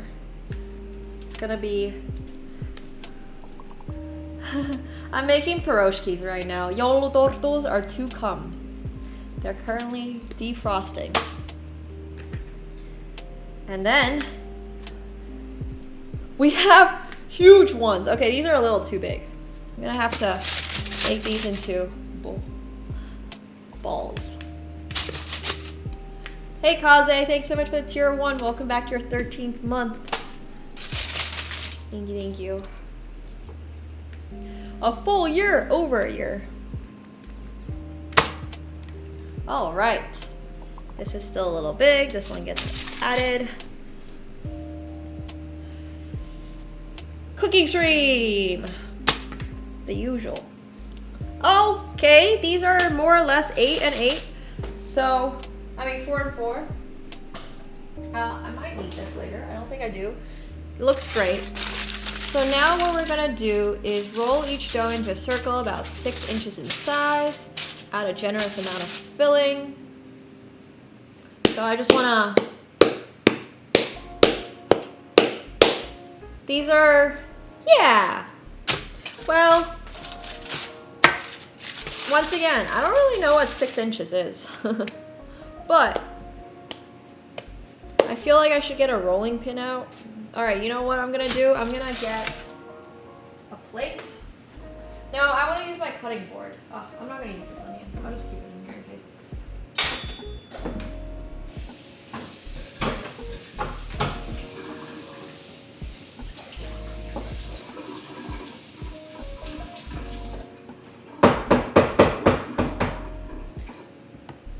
This is just so I can roll it. This is becoming quite a mess, quite a mess. This glove is falling off. There's sugar over here that probably needs to be put away. Okay, we're gonna do very light clean for a second here. Cool.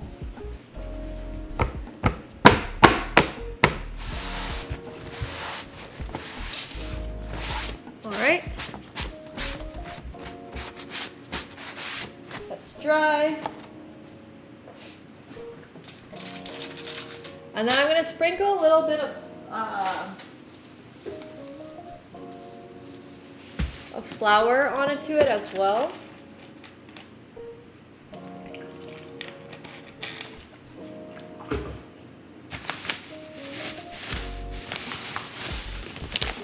Just so nothing sticks.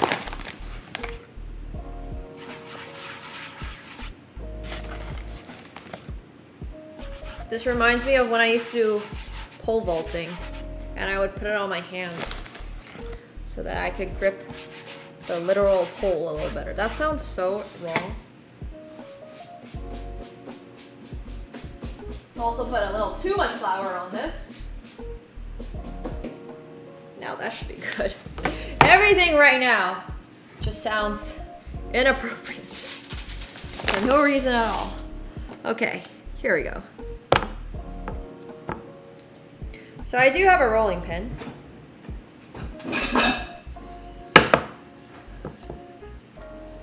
It doesn't really say how thick they should be. Pull each dough, add a generous amount of filling to the center. Okay, this needs a little more flour.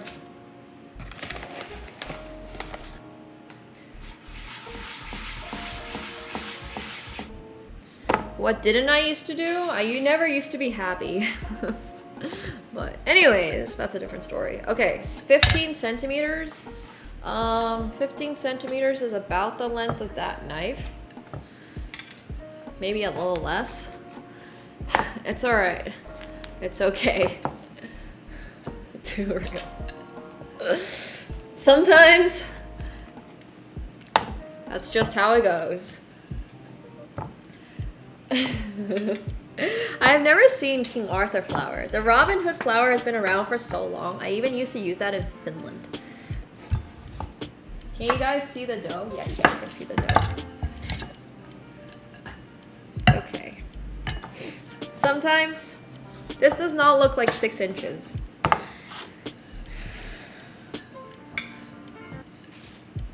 A little bit more, perhaps. Okay, that looks a little bit more like 6 inches. It's not really a circle though. That's what she said. I think you can still do it a little more rolling. All right, roll each piece of dough into. It's all good. Thanks, game. Appreciate it. I mean, is that 6 inches? Do you think like my hand is 6 inches? I have no idea. All right, it's gonna be a little bit bigger than this. I'm gonna go like here. All right, I'm sure this is 6 inches. I gotta stop. Every time I say it, I just giggle. And I know you guys are not even trying to be. It's okay, mods. It's okay. We can't escape it. We literally just can't escape it. No, don't get TOS'd. Someone on timeout oncology. No, not the stream elements. Stream elements is, you guys are not gonna be saved if yeah. Just don't say the word, it's okay. All right, so now add a generous amount of filling into the center. Press the dough together to seal, okay. I don't know how much of this we need to use. Stream elements just didn't like a word you used. Don't worry about it. We have auto like mod functions. Hey Padawan, thanks so much for the tier 1. 34 months! Let's go! Got by the bot. That's true. And thanks, Cabby. Oh yeah, I guess I could like mentally try to divide it 1/8. Here, I'm gonna do. It's hard to tell. I can't really tell. Okay, I think this is gonna be fun. And thank you, Cabby. And these are basically just gonna be like dumpies.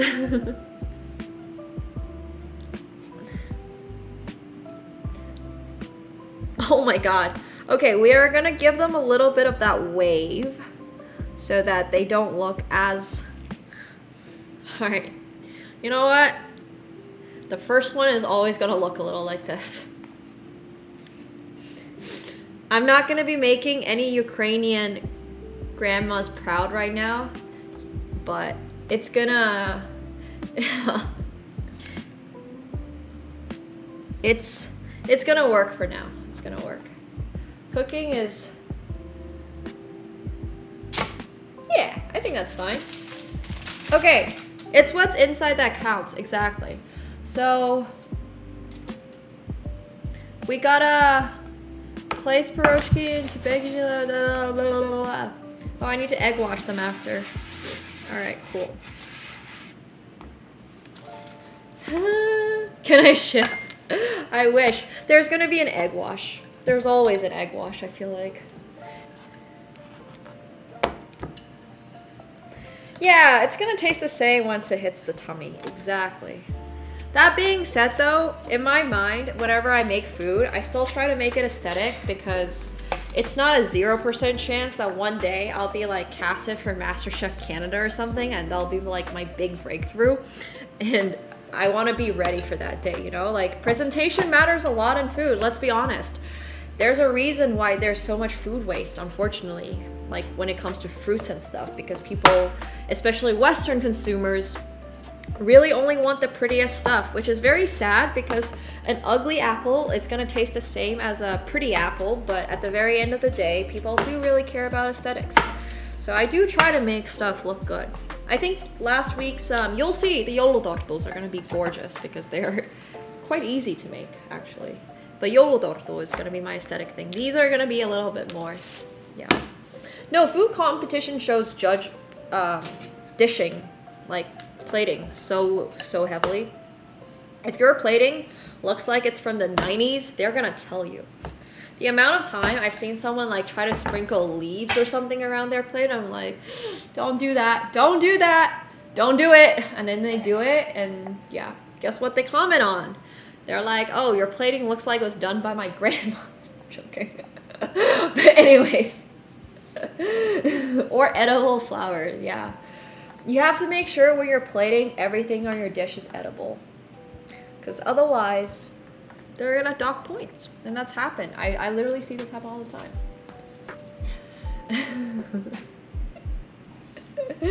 But yeah, obviously not every show is judged the same way. This is a very generous amount of filling. Do I look like I have enough for 8 more? Maybe not. Maybe I'll be a little bit less generous.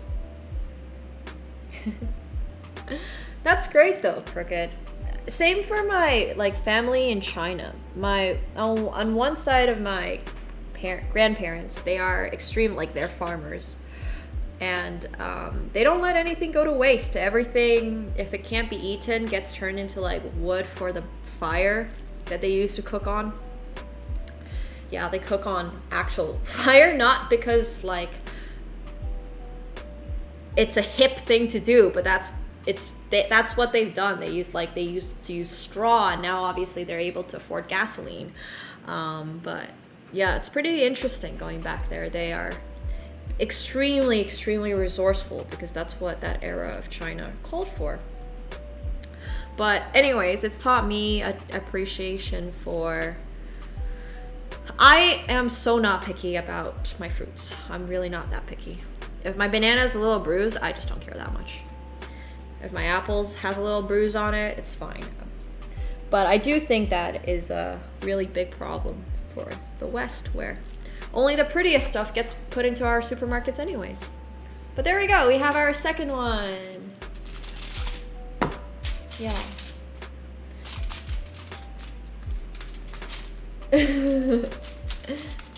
That actually, this one looks more like a Piroshki than this guy does. This guy looks a little, yeah, I would say the second one's a lot better. Okay, we're gonna pinch it to really make sure they don't open up, you know? All right, that looks good. Okay, do we even fit 4? I think to fit 4, they need to go like this. They need to be baked this way. Cut around a bruise is also very valid. Okay, so then we can fit 2 more here. All right, cool.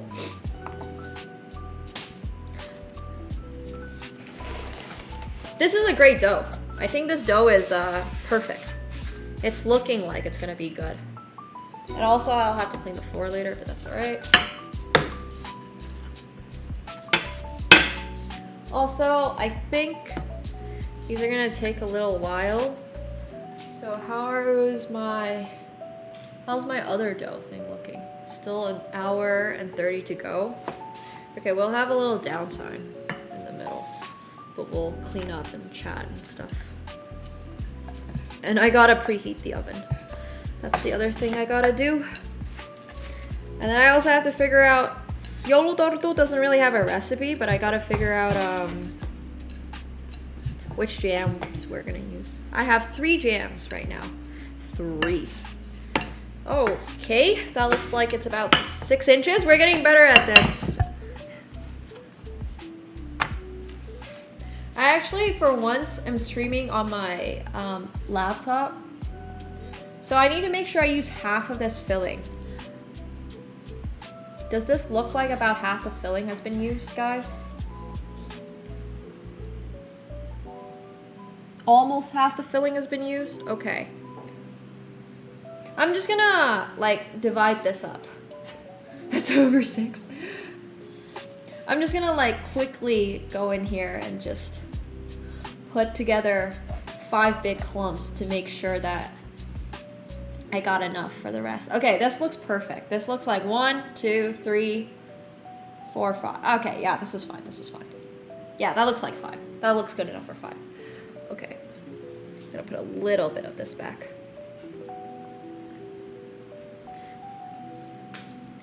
I'm just gonna fill it up. It actually smells so good. Okay. And then we still have to make egg wash after, which we learned how to do last week.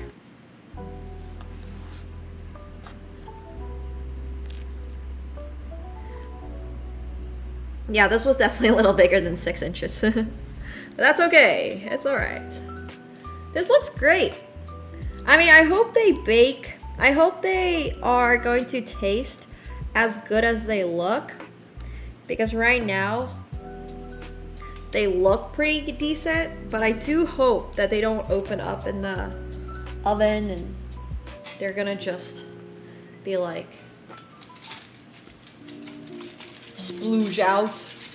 Oh, I would love to cook butter chicken. I was gonna message my friend actually about butter chicken recipe, but then I remembered a lot of them are vegetarian, sadly. So they don't have, I don't know if they'll have family butter chicken recipes to share with me, but I do really want to make butter chicken next week. Do you guys want to watch me make butter chicken next week? I wanted like a very traditional like grandma recipe for butter chicken. I looked online and I wasn't very happy with any of the butter chicken recipes that I saw online. Because like I said, I mean, I don't know, I feel like I have so many Indian friends. I should just be able to source a butter chicken recipe from one of them, you know? But yeah. No, I didn't invalid. Wait.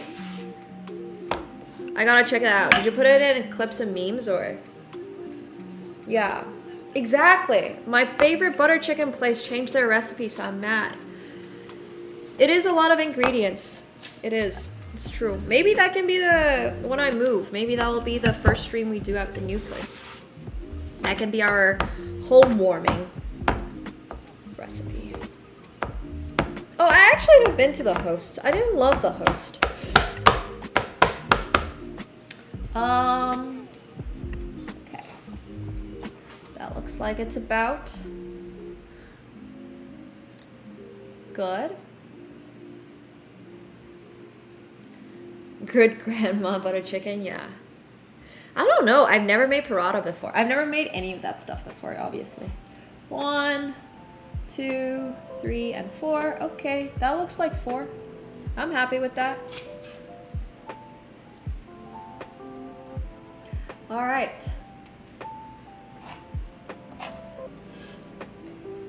Yeah, it's very true. Absolutely. I agree. It's very much like if I make my favorite food, then I'm gonna appreciate it more when I have it.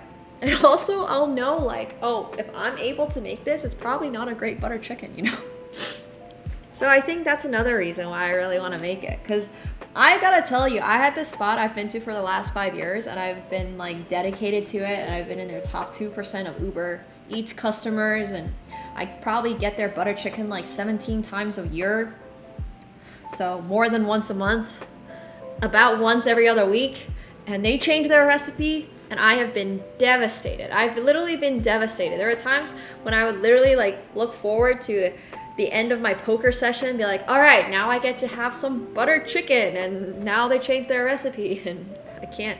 Their new recipe is actually, it's called tamasha, and their new recipe doesn't taste anything like it used to, and it's got so much less flavor. I still need to call them and be like, hey guys, can you bring back the tomato based one, because this one doesn't even taste like it has tomatoes in it. I love a good tomato based. Like my butter chicken recipe is gonna have so much tomato in it because I love the more tomatoey ones. There's obviously a lot of ways you like different styles and whatnot.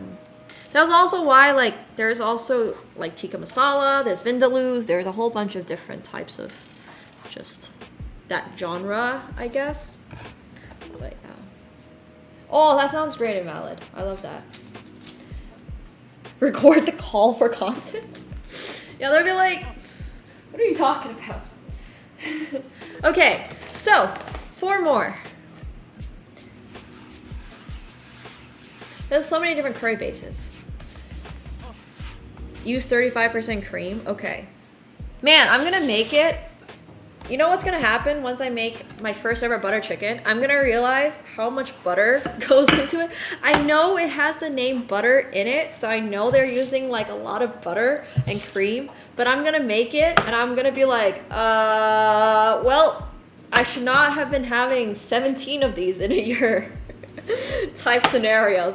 I swear, that's gonna be what happens. I'm gonna make one and be like, wow, this was insane. You start with a cup, that's crazy. But yeah, I mean, I think it's gonna be a lot of fun if we make it on stream. You never looked at cookies the same. That's exactly what I'm saying. If I ever make one of these and I'm just like, all right, well, that was honestly that was a shocking amount of stuff I had to use in this. I might never eat this again. Thank you so much, Mickey Man, for the 1,000 bits. I appreciate that. Thank you. Thank you, thank you. No, but seriously, I think that's one of the crazier parts of life. It's like, you have this food, right? But then you don't really know what goes into it until you like really look at it. Like, you can read the ingredients list and you can taste the tomato, you can taste the chicken, you can taste the cream, but do you have any idea? I don't know. I've been thinking about that sometimes. But seriously, thank you so much, Mickey. Oh, I actually had this thought recently. So I'm sure a lot of you guys remember the giant croissant I had in Paris. That was my absolute baby for that one day. I looked up how to make croissants. And let me tell you, I am never looking at a croissant the same way again. Gosh, there is so much butter in those things. Like, I know there's so much butter in those things. But god damn, there's a lot of butter in those things. See you, Lone. Thanks for hanging out with us. Yeah, literally. They're literally just it's just like, croissants are just flour to get the butter together. It's so insane. It's so insane. No, I mean, also French food, right? French food uses a lot of butter and cream and everything. So, okay, this one's kind of cute. We already have our 4 over here, so I'm gonna I really want to make sure they're closed properly, because some of them are gonna have a little bit of a explosion, and I want to make sure that doesn't happen. But here's our 5th one. And I also realize they're insanely difficult to make. Like, croissants are very hard. They're technically difficult, which just gives me more respect for the giant one I had in Paris, because that was, like, I knew they were difficult, but they're actually really technically challenging, which is actually a lot of French pastries. I'm sure a loaf of challah is probably healthier than a croissant. But I mean, let's be real here. I don't know. At this point in my life, I don't know if I'm... But, okay. I say that, and then also you gotta remember that these are... like... health is can be subjective, but my point was, it's still better than eating processed food. Like, even if you're eating a whole ton of butter, it's probably still better than processed food. Oh, Greek food is so good. I was in Athens a few weeks ago, and Greek food is so insanely underrated. But I definitely think that, like, as far as health goes, there's a reason why, even though the French eat so much butter, they're also quite active people, which is great for your health. And then also, they don't eat that much processed stuff because they just have such good access to fresh ingredients and fresh produce and all that. And their bread is like, yeah. I think it's just more important for your health to have less processed food than it is to be really conscious and all the time and think about the butter or the calories. And yeah, all the additives probably just do so much more harm for your life than, you know. How will I make naan? Great question. I don't know. I assume it's flour, but you know, at this point I could be surprised. I don't know. We will find out. I need to buy a tandoor. I don't even know what a tandoor is, but I have a feeling that my Toronto apartment is probably not going to be happy with me buying a tandoor. Well, I wouldn't say there's nothing wrong with butter. I'm sure there's something wrong with butter if you eat like a chunk of it a day, but it's not the worst for you, you know?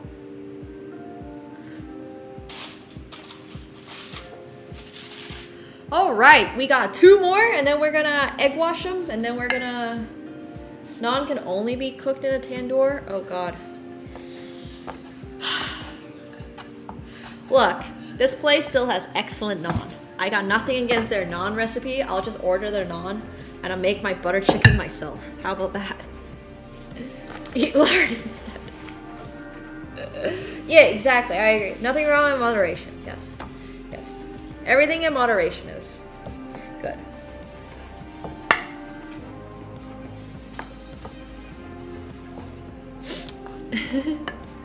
It'll turn out fine. I mean, okay, deep frying things can't be the healthiest. Just straight up adding oil to whatever you're eating. That's why I think I really like Greek food. Greek food is pretty simple. Well, okay, that's gonna come off wrong as in like, oh, it's not complex in flavors or anything. No, not like that at all. Greek food is just very straightforward. There's not like, it's kind of just good ingredients with some good olive oil, like really, really, really fresh ingredients. And it just comes out delicious. And they salt and, you know, use that right. But yeah, that's blasphemy around the South. Yeah, they don't feel the need to fry everything. I understand frying everything probably makes it better, tastes better. But like Greek food is great. I would have Greek food way more than I would have like fried food. So, but there's really, really, really good food all around the world. I have no idea what a Cornish pastry is. Honestly. Cornish sounds British, and I'm a little concerned because I don't know how I feel about British. These are Ukrainian Piroshkis. I have made them once before.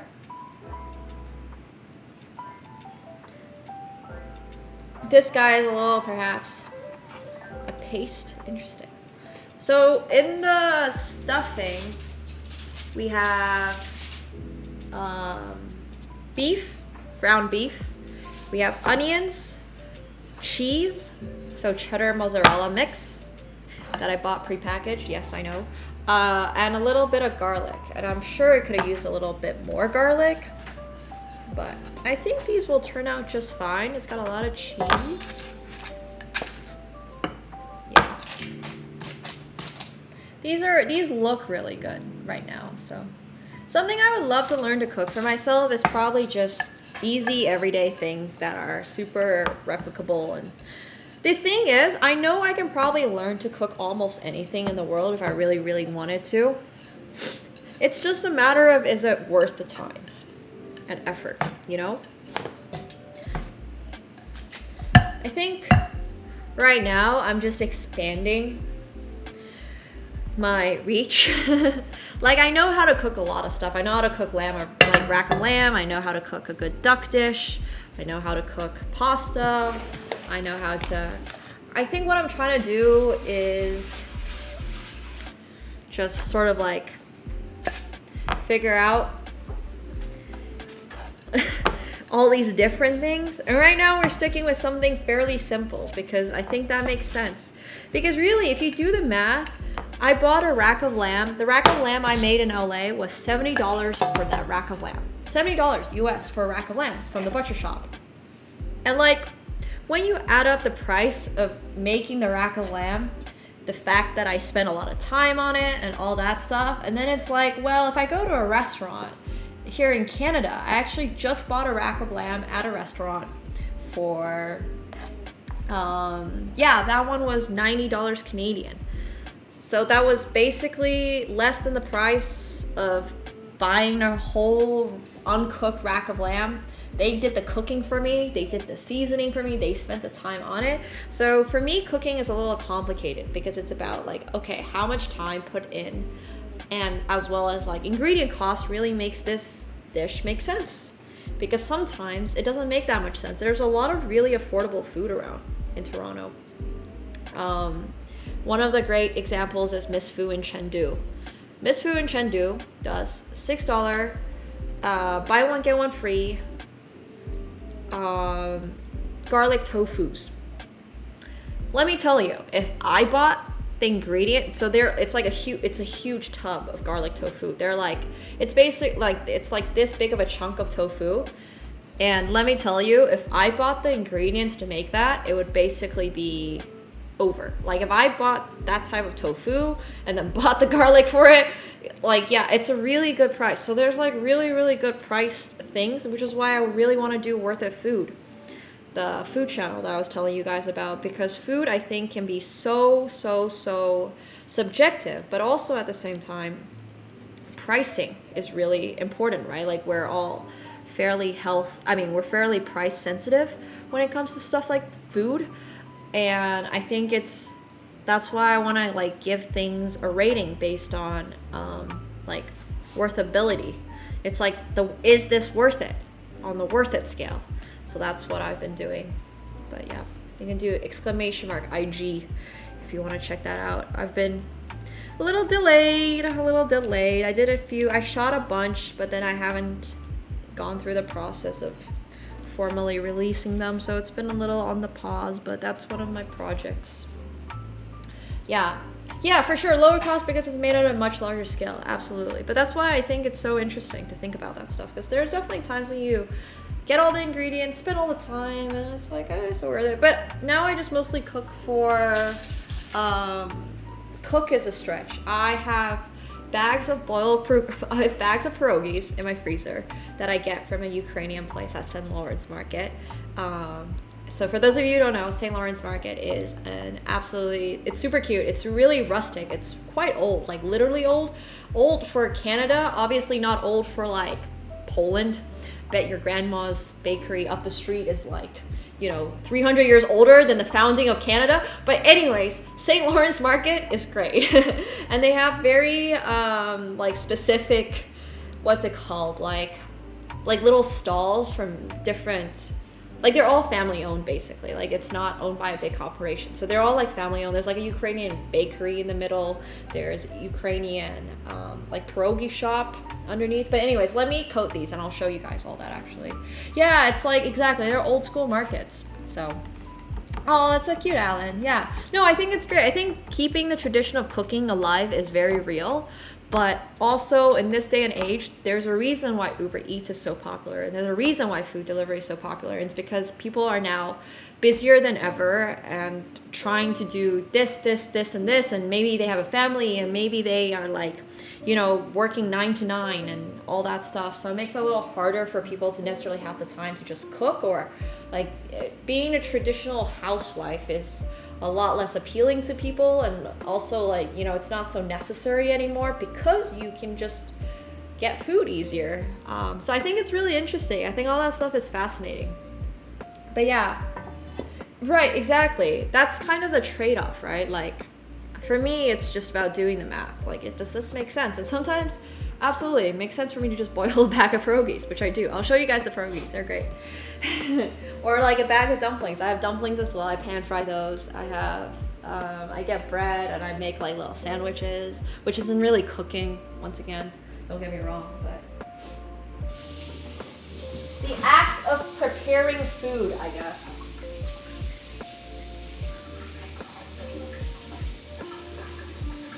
Just because it's convenient doesn't mean it's gotta be like bad. It can be great. All right, we're gonna seam side up. Okay, egg wash them, and then we're gonna preheat our oven to 350.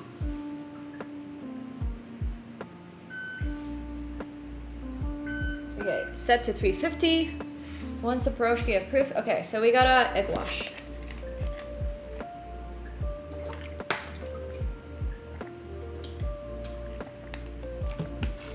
Yeah, absolutely dark, for sure. Costco rotisserie chickens are a great example. Absolutely. Costco has like great, like ready-made food options as well. And I don't even like to think about it in terms of being lazy. Some people just have different goals in life, right? Like some people want to work extra hours. They would rather work more to pay for delivery versus do the food, make the food themselves. And I think it's just like there's a lot of options in this day and age. It's just not as like back in the day, if you wanted to have affordable food, you have to just make it yourself type stuff. Nowadays, if you want affordable food, there's actually quite a lot of places you can go and find pretty affordable food if you so wanted. So I think that's really interesting. But here we're just making piroshki, so we have 2 trays of them. And we're going to get an egg wash. I'm gonna use this again. I'm gonna rinse out this ramekin. We don't have to fight for the most part for food. Obviously, coming as someone who lives in the West.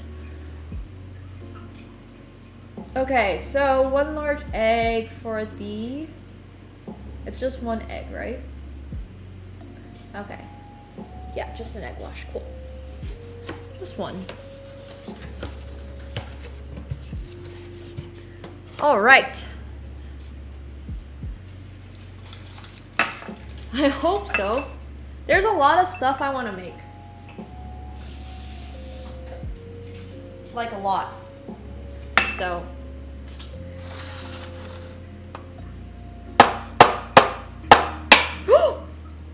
Jeez. Okay, I gotta clean that up. Oops. I might have gone a little too hard on that one.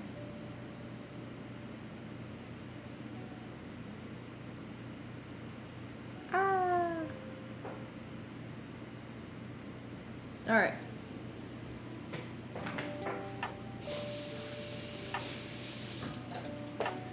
Cool. Oopsies. That egg was quite resilient. Don't worry, I'm gonna have to clean all of this up. But let me actually stir it. This isn't even an egg fragment.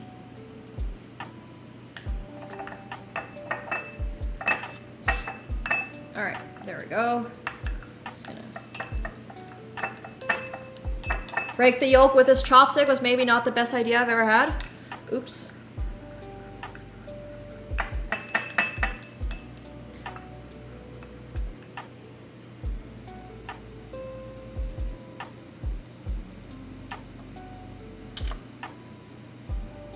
Arr. All right, I got it. Yes. Nice. Okay. Eggs.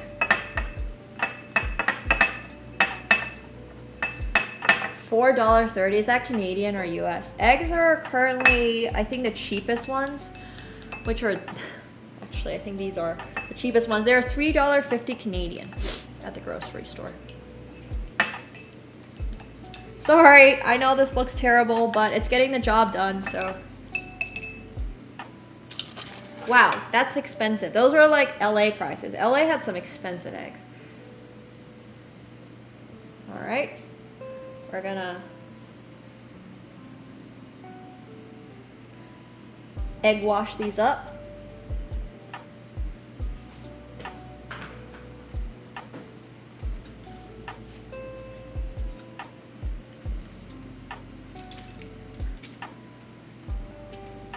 If my eggs were $5 a dozen US, I probably would be eating a lot less eggs. I eat so many eggs. Oh my gosh. I love eggs. I'm a huge breakfast person.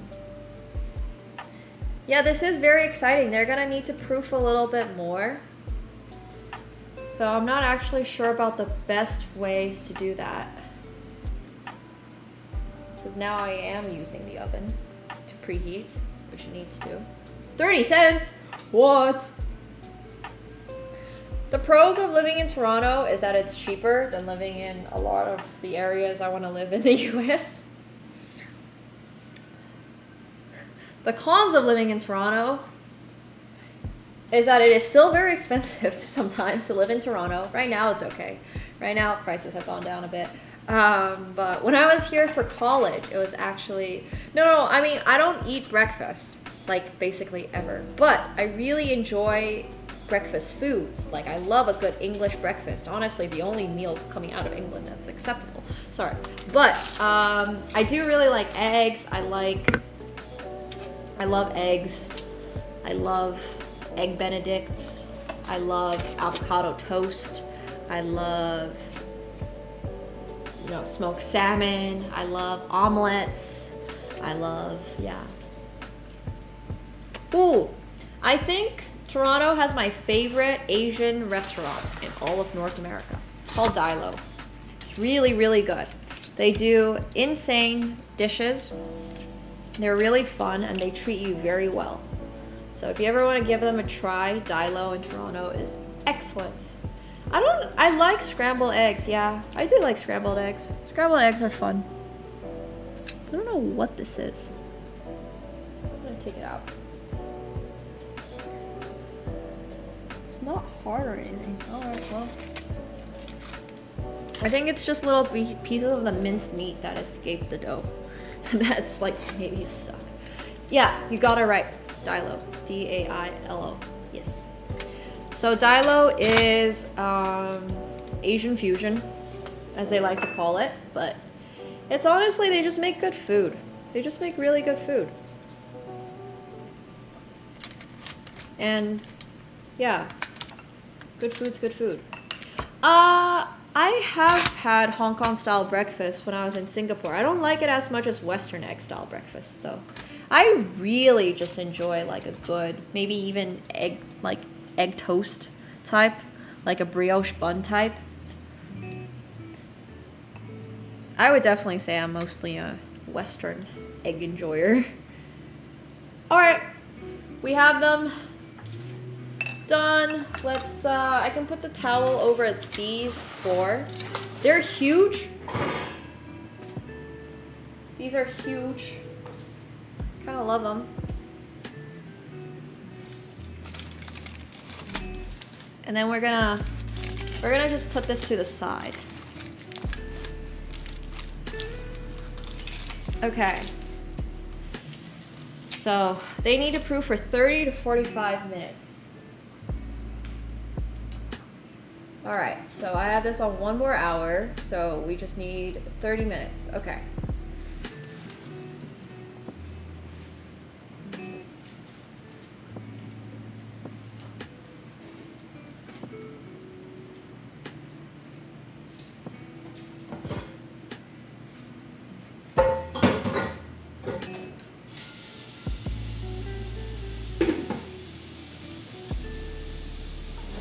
I am making sure that these are, the towel doesn't land on them, but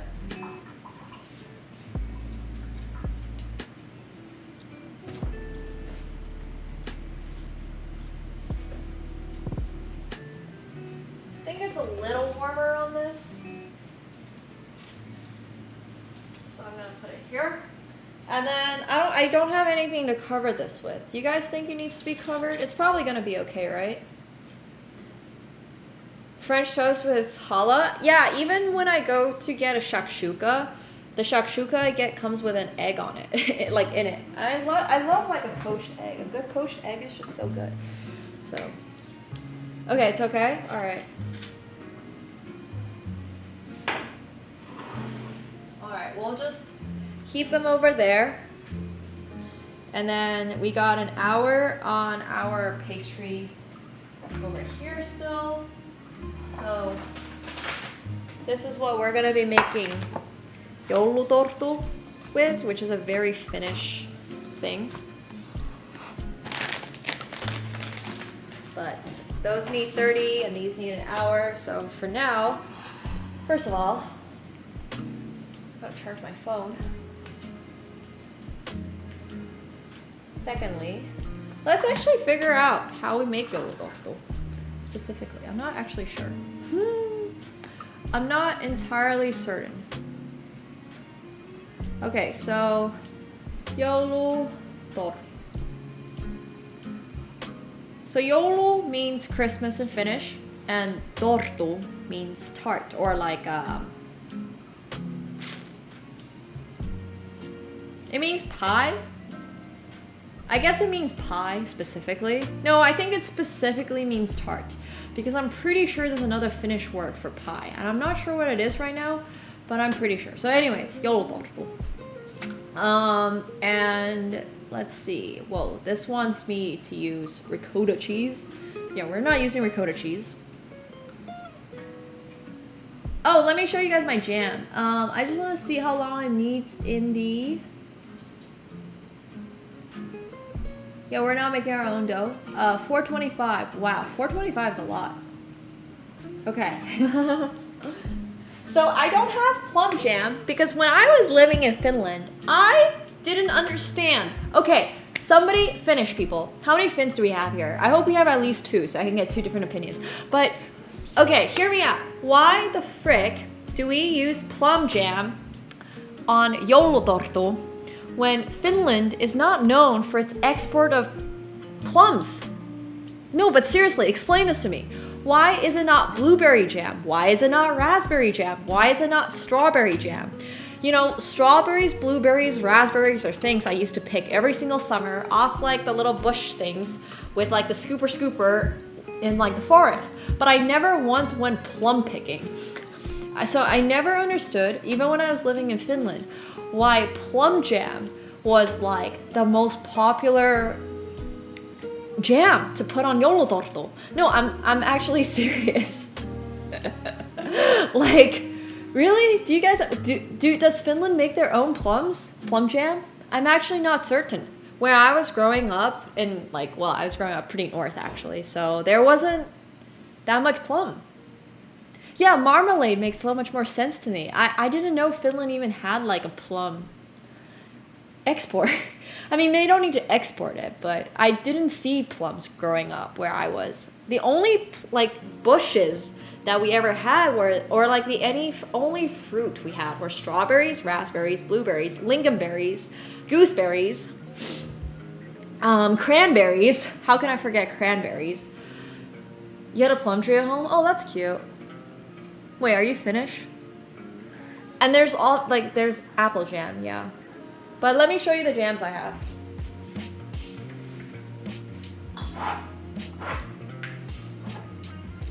So, I have 3 jams. Let me see. This one is good for until June 26th. Okay, it does also say though on the back to refrigerate after opening, and this has not been refrigerated for a bit. This was blueberry, so I'm gonna put this to the side.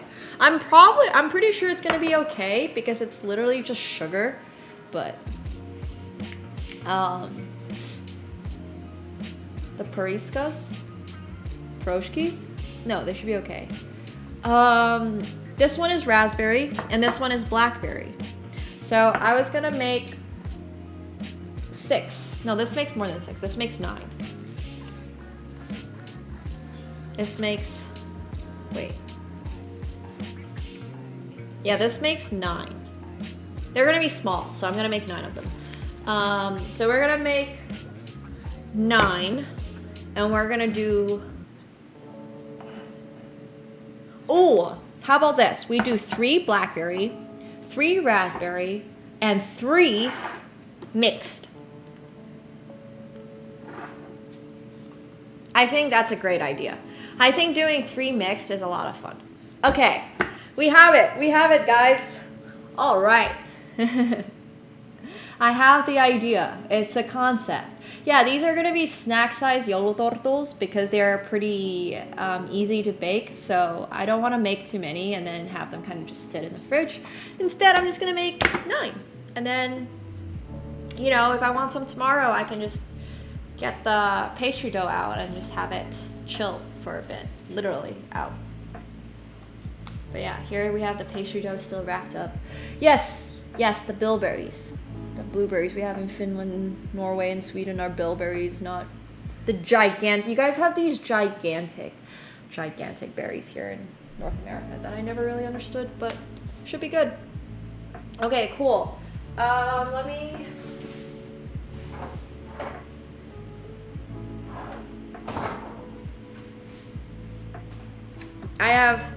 This is not actually what this says. This is not even a store coffee. This is literally just coffee that I poured into a cup from earlier in the day because I didn't want to use another cup. Sometimes I'm lazy that way. Okay, I'm gonna do a little light cleanup so you guys can see me do the dishes for a brief moment, and then in about 20 minutes we're gonna be able to put those into the oven. Let's see. So once we bake them for 25 to 30 minutes, it doesn't say where though. It doesn't say which tier of the. That sounds so good, oncology.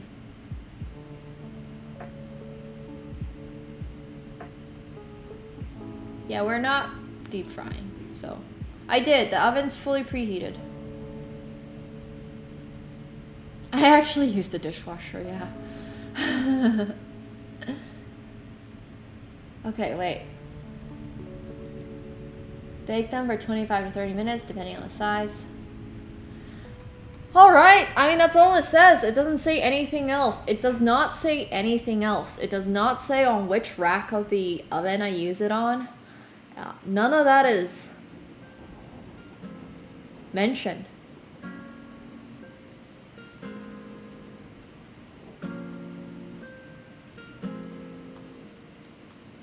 Huh, I love mochas. Nice, good luck, Hima. When in doubt, middle. I agree. Yeah, I think so too. I think I'm gonna put them in the middle as well, because God knows, like, I do not wanna. I use a dishwasher because I am not going to hand wash every single goddamn bowl and plate I have. Cleanup, when it comes to cooking, one of the most annoying things you gotta do, let me tell you. Nobody likes cleanup, and if you like cleanup, well, okay, you know what? I actually kind of like cleanup sometimes because it's just sort of like mentally, you just don't need to think much about it, right? It's easy, because a lot of my work is very strenuous and like high energy and gotta be on top of things. So I definitely do enjoy a little bit of cleanup sometimes, but if I had to clean up every single day, I would not enjoy it.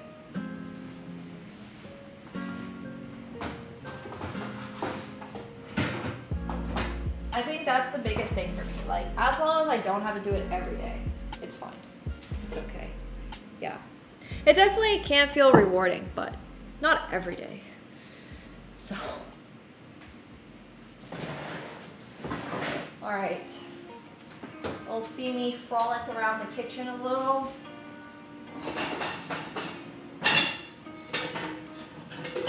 I actually have such a full dishwasher already because I haven't done the dishes in a little bit. Speaking of cleanup.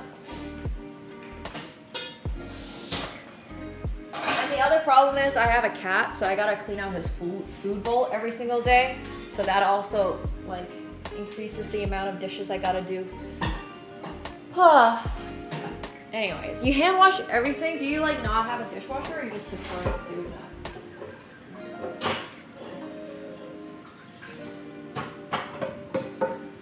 Because I can understand if you like don't have a dishwasher. Sure. You gotta wash your dishes somehow, but if you actually just hand wash it, why?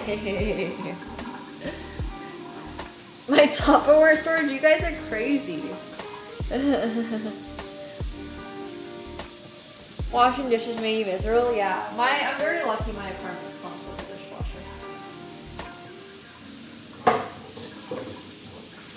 Straight up. It's nice. It's very nice to have a dishwasher. It makes cooking streams a lot easier. If I had to do all the dishes by hand every single time after a cooking stream, let me tell you, I would lose my mind. I would lose my mind. I think my parents are the same way. Yeah, my parents also hand wash.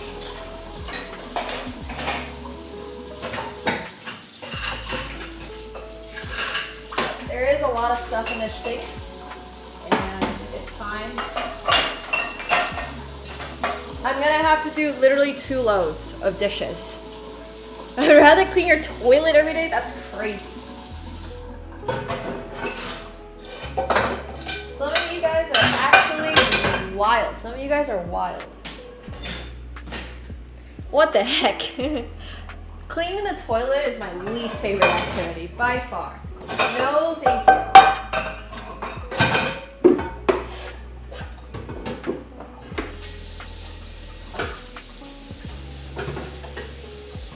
Toilet is just so gross.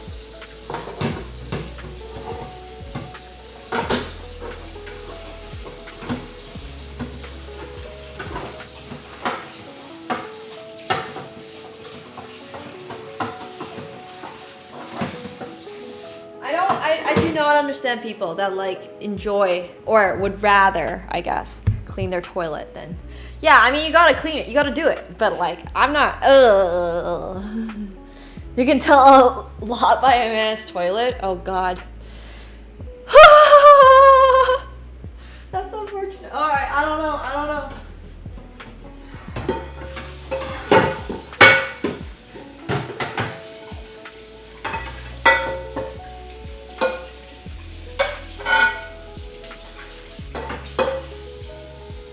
I do want to get this pan clean though, because this used a lot of oil, so I don't want it to stick.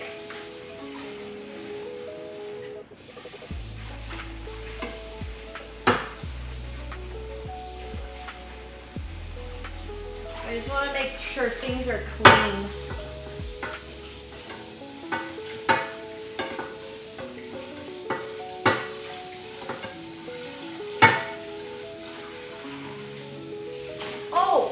Thing that I really do enjoy making, I love making food that can like last for a little bit, you know? Like making food that can last a whole week.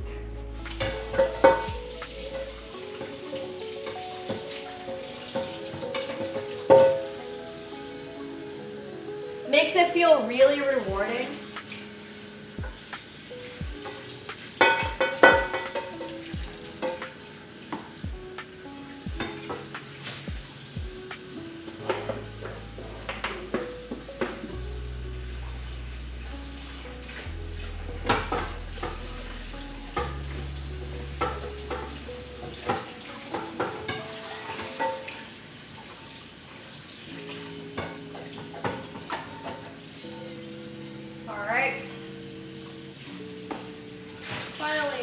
Pan.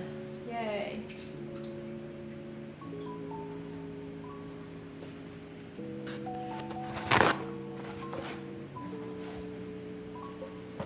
Your house stays super clean. Wild. I respect that. Try making Greek lasagna one day. I want to make like spanakopita or something. That would be great. I love spinakopitas. Making curry is a go dish. Oh yeah, you can make like stews that just sit on your stove, right? I've never done anything like that, actually. Oh, moussaka is so good. I would attempt a moussaka. I would absolutely attempt a Greek moussaka. The best moussakas I have had in my life, number 1, 2, and 3, were all in Athens. I don't even know where moussaka originally comes from in Greece, but I do know that the best ones I've had are in Greece. A moussaka is a Greek dish. Here, I can show you guys a picture, actually, of what a moussaka looks like. Yeah, I guess that makes sense. I mean, I do think there's some foods that might not actually be the best in the country they're coming from, but that's a different opinion altogether.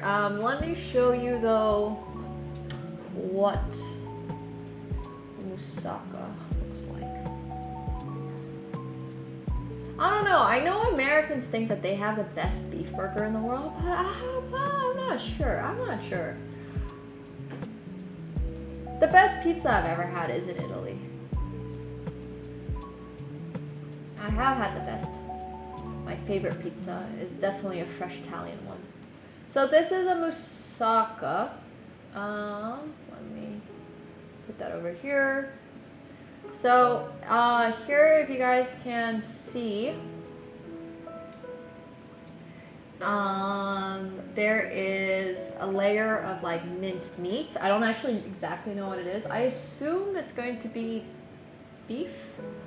I assume. I've never made jam actually. I don't know what petizio is.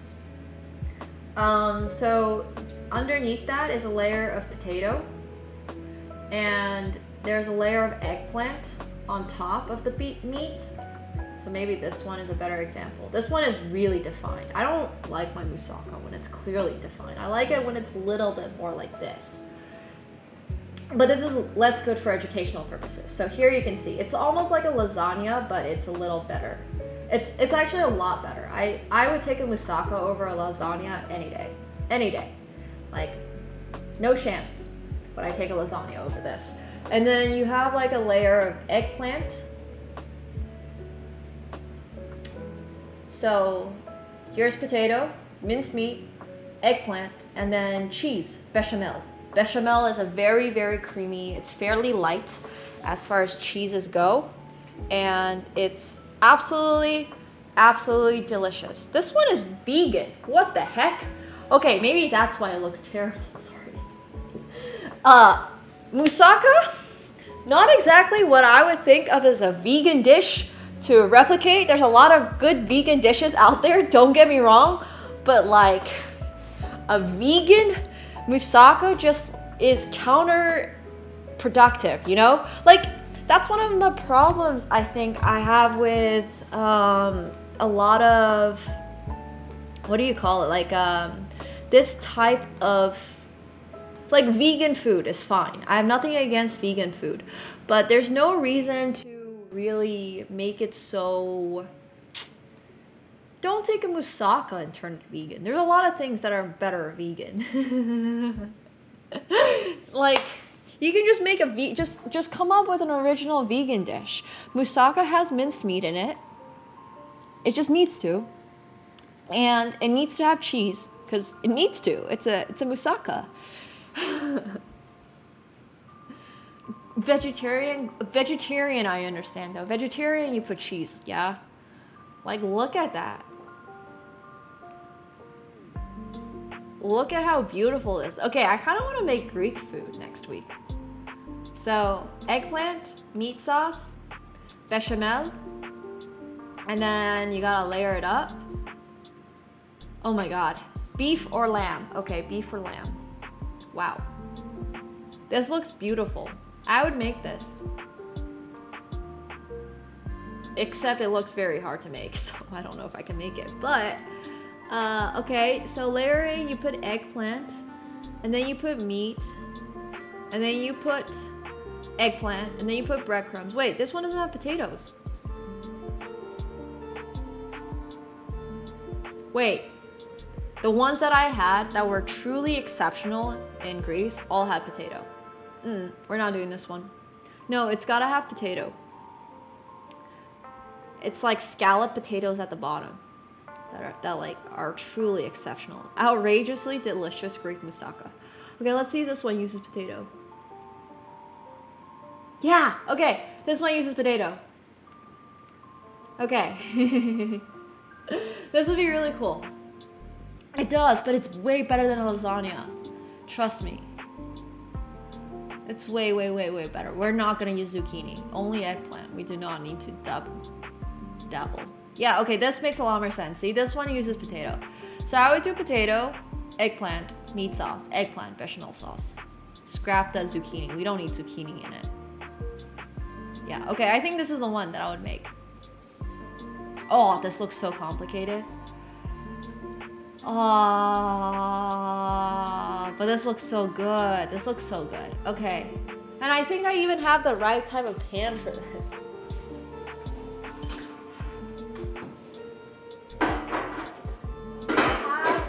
I have like a big glass one. Yeah, no, maybe. Anyways, I'm pretty sure I do. Like this type. That I think would work great. I mean, we would want to make more, but you get the point.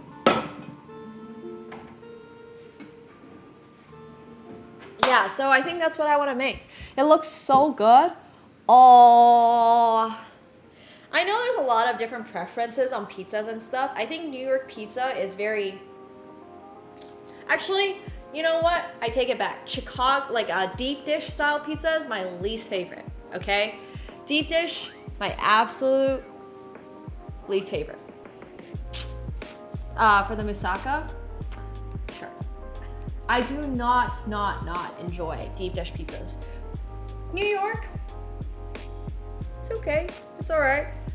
Napoli style, like Roman styles. Oh, the original authentic Italian styles are the best. There's this pizza chain here called Pico, and they do, well, obviously it's not actually Napoli style, but they have like the fluffy crust on the outside and the very thin layer on the inside. My problem with New York style pizza, I haven't really had a good one, but also it's usually too, like, no crust. There's no crust. The crust isn't baked. It's just like a tiny little thin slice over there, and it's like chewy, and it's not, yeah.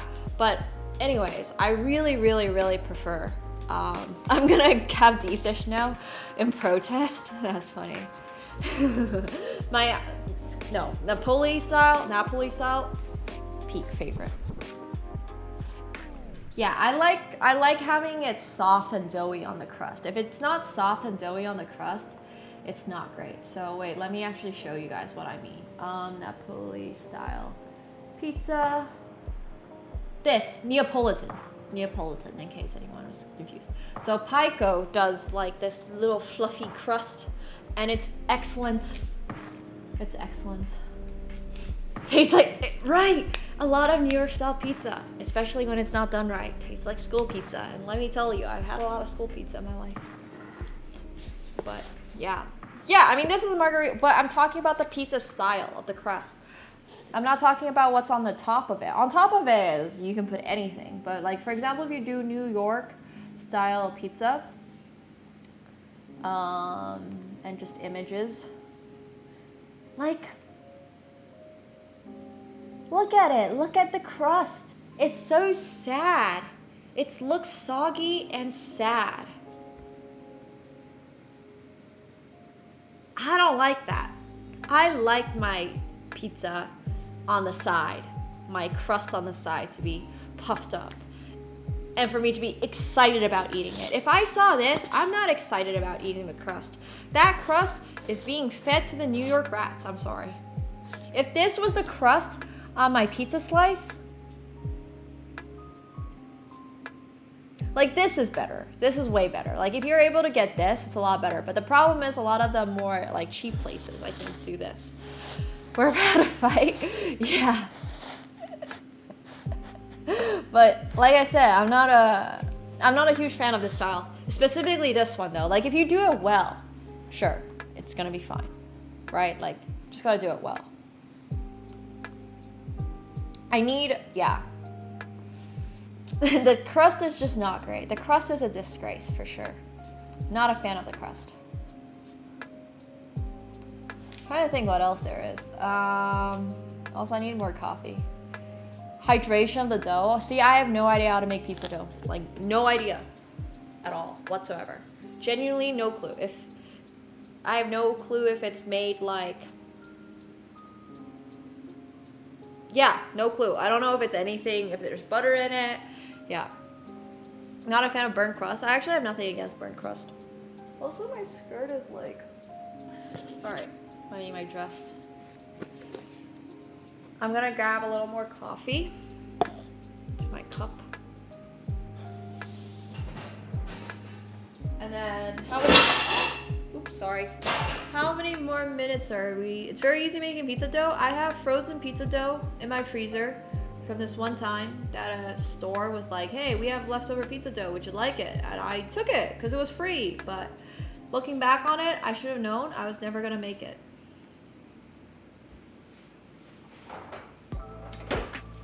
But I do have pizza dough frozen in the fridge, so I guess I could just use it at some point, right? I mean, Neapolitan is the best. Let's be real here. I'm gonna fake my coffee drink.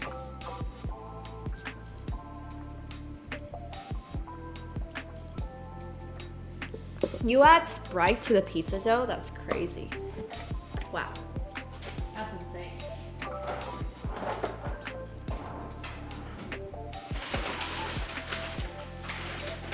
Okay, wait guys.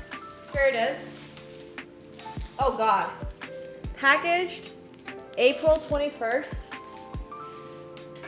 Best before April 24th.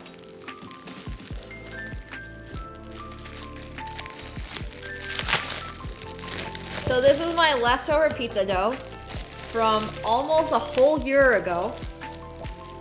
And like I said, I got it for free. Do you think it's still usable, chat?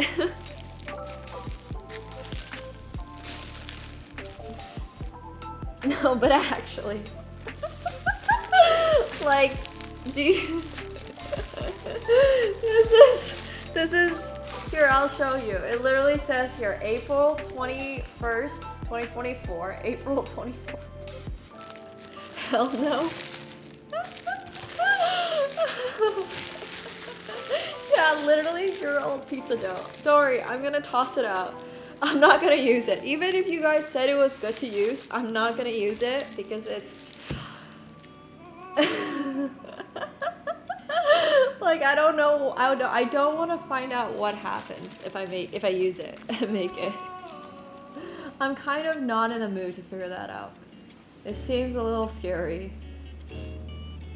No, you're not getting 2024 Nemo. Also, where did my timer go? Oh, here it is. Okay.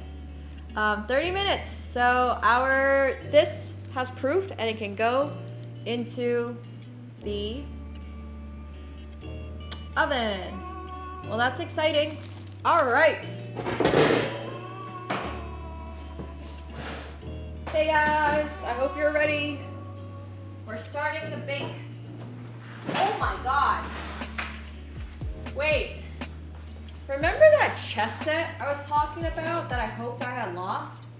I found it. And it's here. And I can show you where I fucking smashed it with a golf club. I mean, you can just see it. You can see the streaks on it that I smashed it with a golf club. And I was really, really hoping I would never see this chessboard again.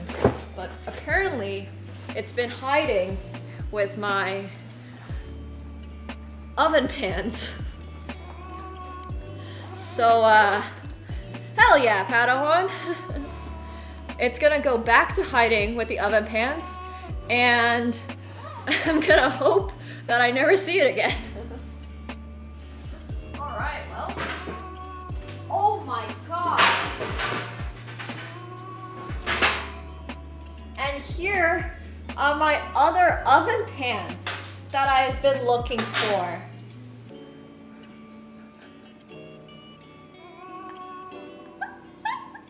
Well, now I know where these were. Man, I should have just used this whole time. I did not. Okay, whatever. It's fine. It's fine. It's all good. All right, those are going into the bake.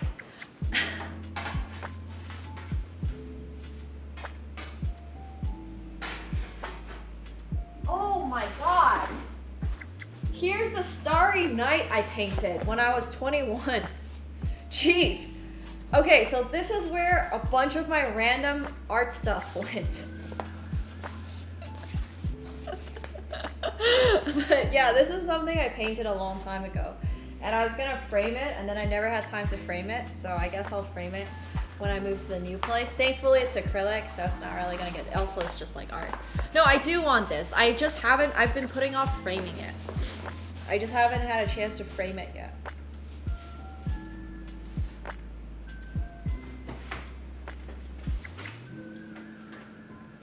All right, cool. Anyways, let's put these in. Okay, into the middle rack they go for 25 to 30 minutes. Thanks. I've done a lot of, yeah, I used to paint a lot. Like a lot. I used to just get like, when I was really depressed. Also, look at how huge these are. Don't those look gigantic?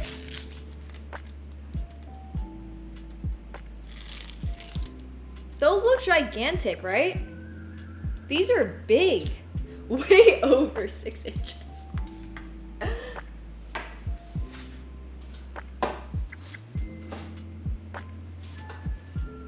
Look at that. They barely fit on this tray. All right. Well, good luck us. I think I want to move them.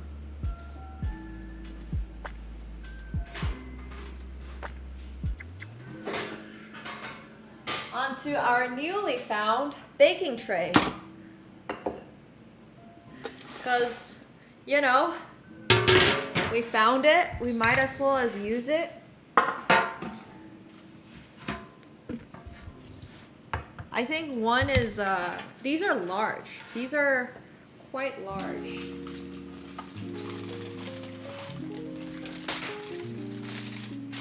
I think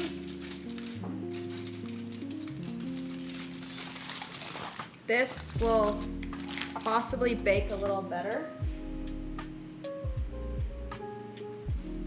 I hope.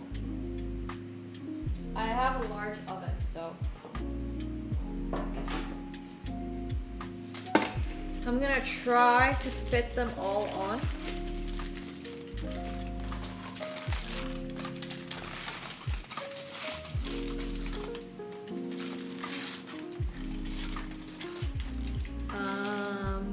Okay, one sec.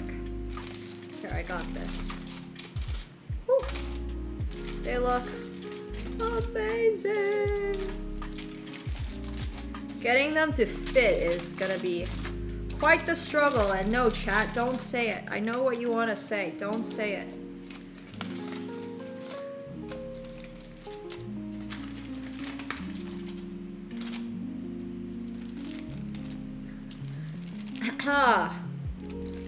Don't do it. Don't do it, guys. Why are there so many innuendos when baking? But seriously. Have you ever watched the Great British Baking Show? If you guys have watched the Great British Baking Show, you know exactly what I'm talking about. That show is somehow not rated like PG, and it's a baking show. They managed to throw in an innuendo every like 2 seconds. Way less than poker lingo, that's true though. Okay, so these are our 8s and they're gonna go in and they look great. Bulgarian moussaka, interesting. All right.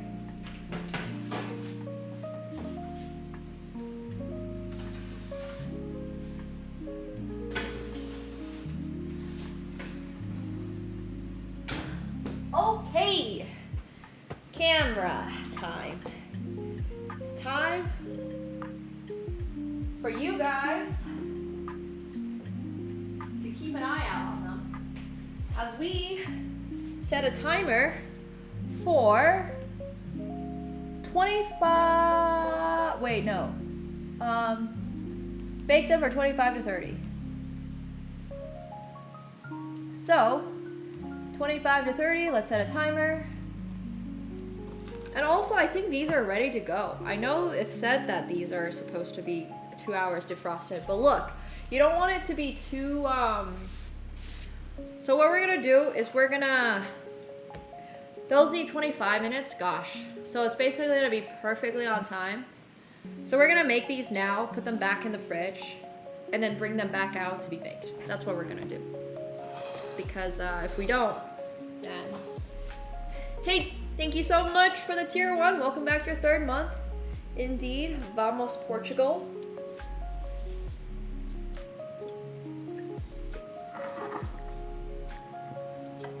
Setting a timer for 25 min.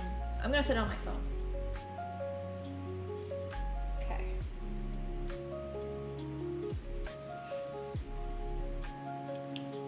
Here, I have a 28-minute timer. It says between 25 to 30, so I'm gonna check. Actually, I'm gonna set it for 25 minutes because I do not want it to be. But yeah, this looks like it's ready to go. It's like so soft and malleable already. And you don't want this to be too soft. You don't want your puff pastry to be too soft, from what I've learned. So, see ya. Take care. And also, I think this egg wash is going to be great on the pastries as well. So we're going to make 3 and 3 and 3. And yes, this bon maman. Is this from France? Oh my gosh, it is French. I didn't even realize that. I love bon maman jam. It's so good. French products are so good. Okay. Wow, it's actually really soft, yeah. Okay, this is the perfect time to making these. So, it's finally Joulutorttu time. The best marmalade in the world? Is this being said by a French? You sound kind of French, bro. Also, why is our oven thing upside down? Why did nobody tell me it's upside down? Wait. Guys. You guys have one job.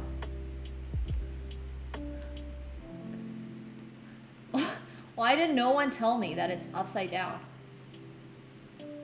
Wait, how do I turn it upside down?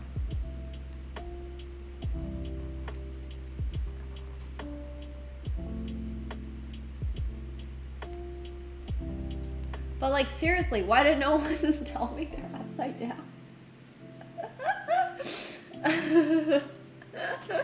The same reason chat size bowls. Those did not look fine in any way, shape, or form. Okay, wait one sec.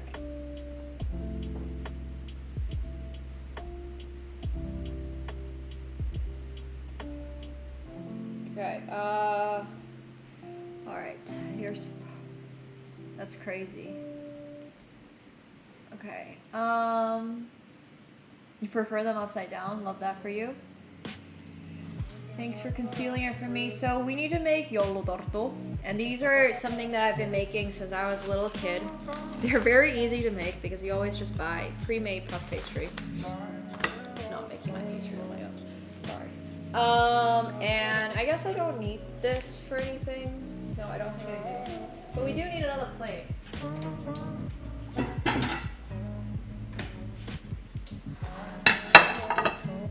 Or I can put it on the tray. Ah, look at us. We are brainstorming. The dough has already gotten quite soft, despite only being out for literally an hour 30. But like I said, it's kind of warm in here. Yeah! Joulutorttu in February.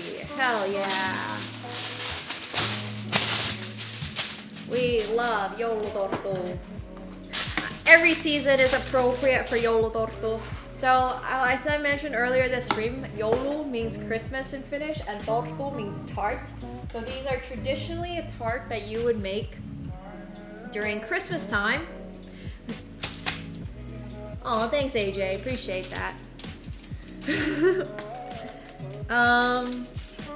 Whoa, is this only 2? Oh my god, we're not making a lot of them. Alright, well I guess we're not making a lot of them. I thought this was 3. Okay, we'll have slim pickings for dessert today. But that's alright, because honestly, there's a lot of food. I'm gonna use a knife.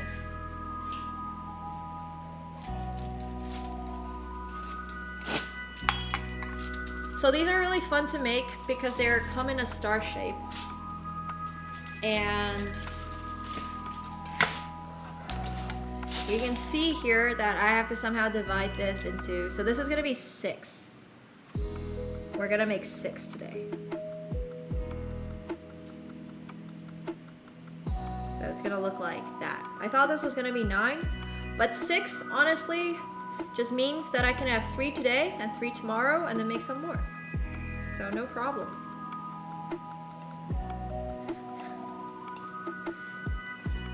So you do this, give it a cut. Oh, it is 9. Oh my god. Wait, is that 1 layer or 2 layers? I think that's 2. I can't tell. What do you guys think? Do you guys think this should be close together or do you think it should be open up like this? How does this puff pastry work? Oh, it smells so buttery. Let me look at the thickness of this one. I think it might be 2. I think 2 makes more sense. I think this being 2 layers makes a lot more sense. Yeah, I think this is 9. Okay, I think we got it right. Okay. Because otherwise, yeah, this thickness makes a lot more sense to me.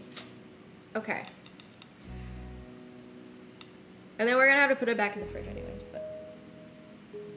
Sandstorm song is made by a Finnish dude, that is correct.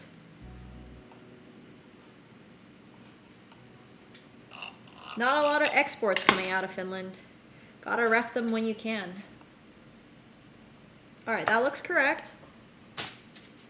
So, here, I'll demonstrate how this works. This is not the prettiest piece we have, so bear with me. So you do this, and to get that star shape, all you have to do, these are really easy to make. But it's Joulutorttu! Hyvää joulua! Like 8 months early. But hello to all my Finns. And then you take one corner and you stick it here. And you have to make sure that you're always alternating. So you don't take this corner. Now you take this corner and you put it in the middle. And the next one, put it in the middle. And then you have a little star shape. And it's just that simple. And I'm gonna bring the camera over because I want to show you guys this. Aw, thanks. I just have some lo-fi music going on.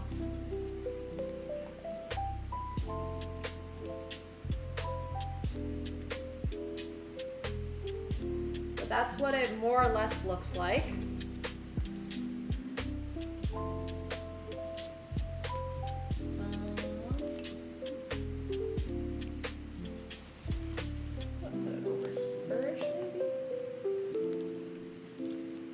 That looks a little better.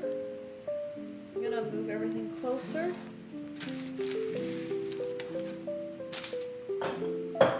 Alright, that looks about right.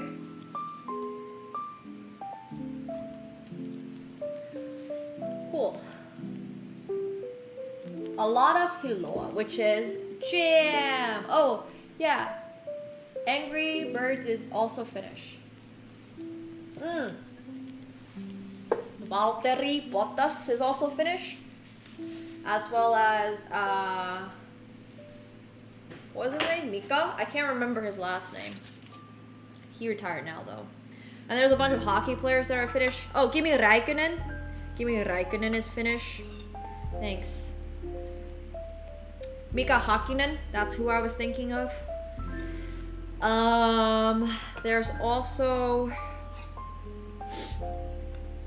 Yeah, but anyways, for those of you who are wondering, I did grow up in Finland. So I grew up in a city called Oulu, which is very close to the Arctic Circle. It was like 200 kilometers away from the Arctic Circle. So yes, we did have days where there were, oh no, I messed up my leg. We did have days that had no sun, and we had days that were only sun. So we had all that. Oh, that's cool. Your cat is named Mika? That's fun. Yeah.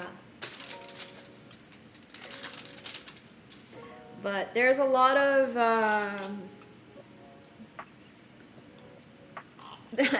one of my favorite like street interview things that I ever seen was this girl who was asked like, oh, have you ever heard of Finland? And she was like, nope, Finland doesn't exist. And it was wild. It was really funny. Finland has a population of 5 million people.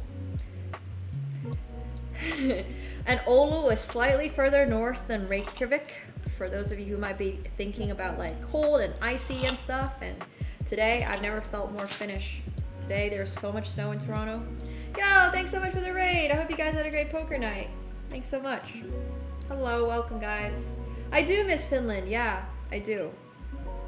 Not enough to go back and like live there, but I definitely want to visit. I want to visit Copenhagen in the worst way. I want to go to Nemo so bad. It's a restaurant in Copenhagen, and I want to visit Finland. But hi guys, welcome raiders. We're currently making a very traditional Finnish dessert. They're called Joulutorttu, and they're actually Christmas pastries, but it feels like Christmas right now in Toronto.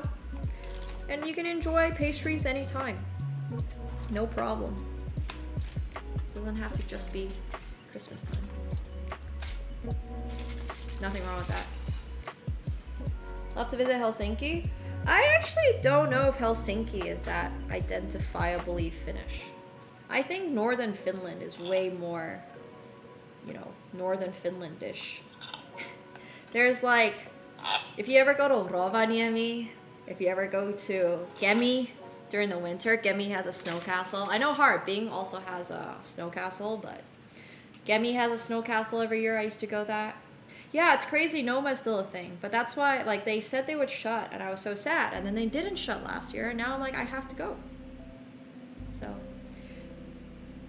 but yeah, they have like a huge adult-sized snow castle in Kemi every year. I don't know if they still do it. Obviously, I haven't been back in Finland in a really long time. I haven't lived in that area of the world in a really long time. But when I was living there, I used to go to Kemi once a year to see their snow castle. Right now, I'm in Toronto. Santa Claus Village is in Rovaniemi.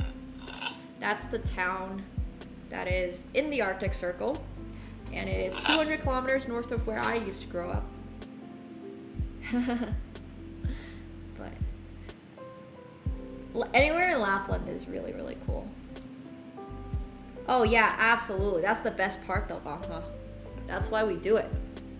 But look at those. Those look great. And then we're going to put it back in the fridge because it needs to cool down before it goes back into the oven. Well, Nokia, I believe right now, is working on more data, like internet, but for your phone, data related services, than they are working on hardware. As far as I understand, but I could be totally wrong. The information technology scene in Finland was huge, which is actually a big reason why my dad moved to Finland, was so that he could work on that stuff. And that's why he has a PhD in information technology, believe it or not. So that was really interesting. But yeah, like that entire scene. Wait, this is not 2 layers, is it? No, I don't think this is 2 layers. No, this is 1. Okay. 1 and 2. All right, we got 9 coming up. 9 Joulutorttus coming up.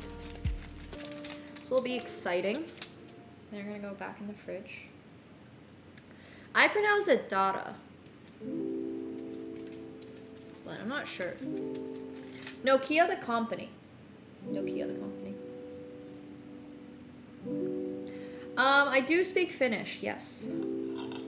It is surprisingly better than my Mandarin when it comes to reading, but I can't speak it as well anymore because I haven't practiced it in a really long time.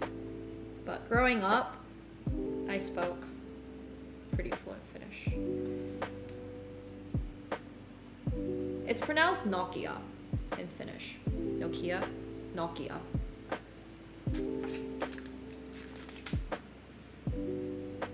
And like all of those like Formula 1 drivers, it's like Räikkönen. I don't know how people pronounce it, but it's probably not pronounced the way that you think it's pronounced. Finnish is a very fun language. It's not Micah, it's Mika. It's a very, like, you gotta stress your syllable type language. That's not like French in that way, where things don't get pronounced sometimes, even if it's written out. Every single letter in Finnish is always pronounced. So for example, Kimi is short, K-I-M-I is short. If you add two M's, you gotta pronounce them. So for example, like Suomalainen has a short M in it. I don't get it, what has two M's? Virpiniemi. No, Virpiniemi also only has one M. I can't think of two chain M's, but you gotta pronounce it. It's a very sensible language, yeah, exactly. Yes. But for example, if you have, everything gets pronounced. Every single little thing gets pronounced. I think this might have also been 2 layers. So we might be making a double layer. We'll find out how this works. We might be making a double layered Joulutorttu, and these might come out looking really weird, but it's fine. All right, it's time to put some jam on them though. Let's see. Got 8 minutes on those. Cool. Yo, thank you so much, Luna, for the raid. Welcome, guys. We are currently baking and cooking and all that stuff. We're making very traditional. Welcome. I grew up in Finland, so we're making traditional Finnish desserts. These are called Joulutorttu. They're Finnish, and usually you make them around Christmas time, but we're gonna make them right now in February, because why not? It's always fun. Yeah, we're gonna go ham with this jam.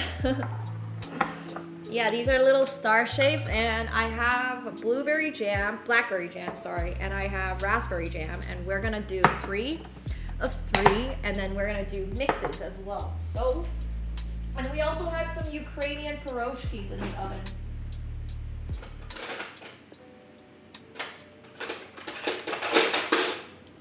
They're starting to look huge. They are chonkers. I might have needed to use 2 trays. Okay, so let's start with the blackberry. And this is just how you do it. It's really simple. You just put a dollop of jam on, and we're gonna be generous. When I was a kid, I used to be not so generous. I used to really not be generous because like growing up food was expensive. So I didn't know that you could put more than like 1 slice of ham onto your sandwich until I guess, well, I guess college was the first time I found out you could put more than 1 slice of ham because I had an all-you-can-eat plan like at school. So you would just pay whatever it is for like unlimited, so you might as well eat it all.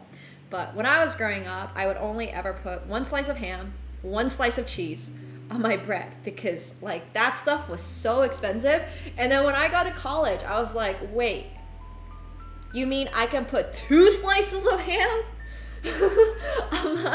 on my sandwich? That was revolutionary. You still make sandwiches with 1 slice of ham? Yeah, honestly, sometimes, even nowadays, I sometimes forget that I'm able to afford more than 1 slice of ham on my sandwich, and I just put like very like light dusting of ingredients on my sandwich. I'm like, wait a minute, I'm an adult. I can afford 2 slices of ham.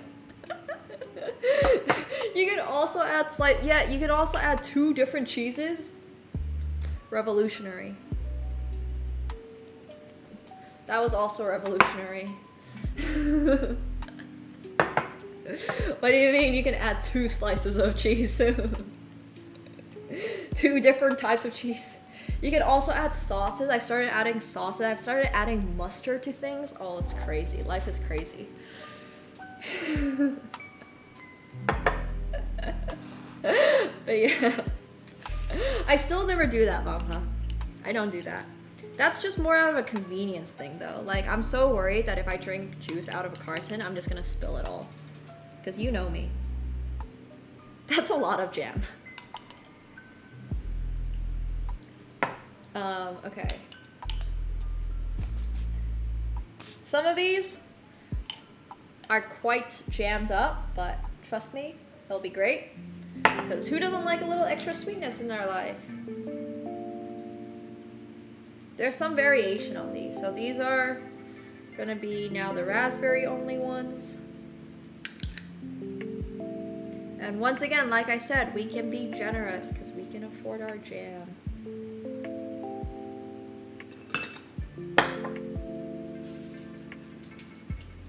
All right, cool. I mean, I guess I don't need this anymore.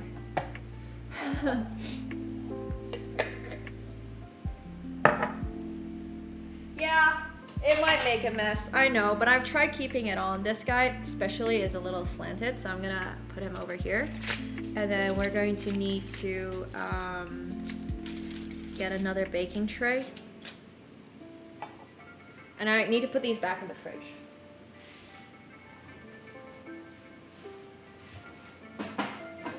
So I recently found out that puff pastry needs to be cold when it's going in the fridge. So we're just gonna give that a couple of minutes because our oven will need to preheat up to 400 Fahrenheit anyways.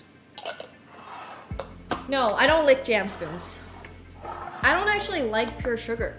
I'm not a huge fan of pure sugar. And these also need to go in the fridge.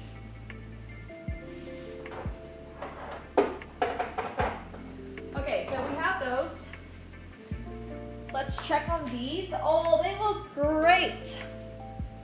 Okay. Yeah, Bon Maman is very mass produced. But just because it's mass produced doesn't necessarily mean it's bad. Doesn't have to mean it's bad. It just means that it's mass produced.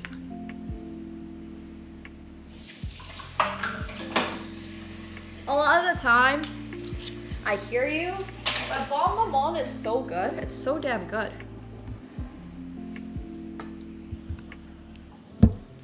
All right, I'm gonna put these away.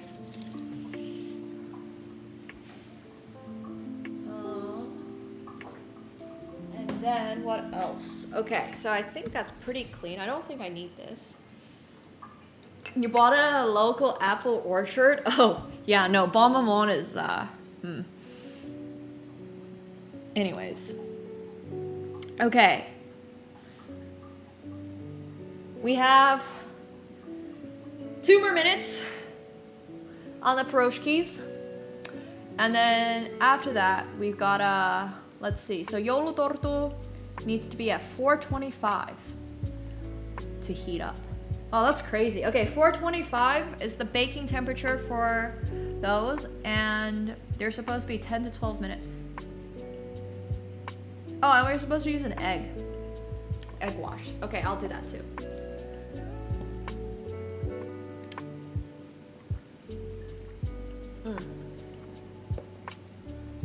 When will those be finished? When they're done.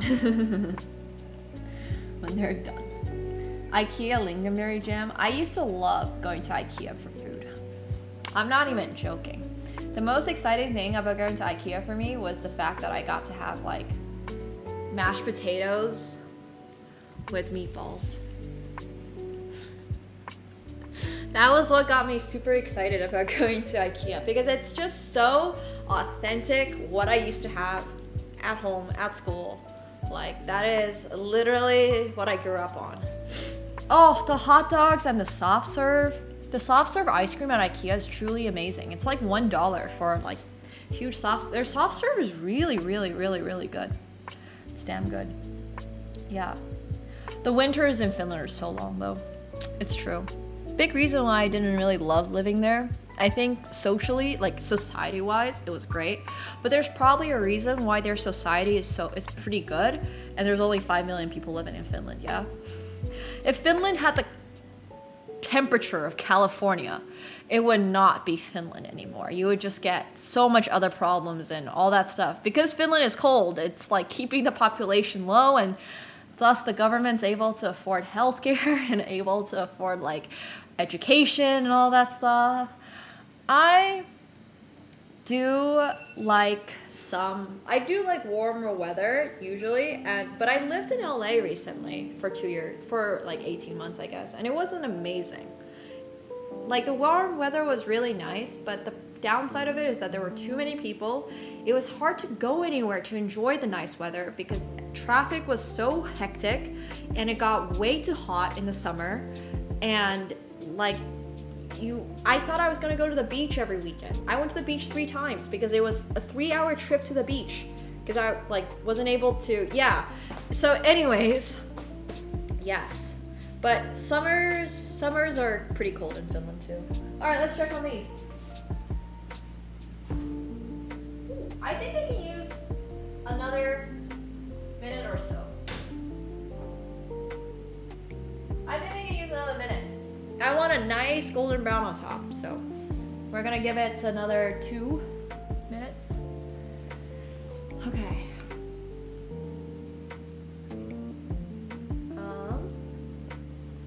So it's currently 28 minutes, so we'll wait until 26. LA in general is very stressful. Yeah, I agree.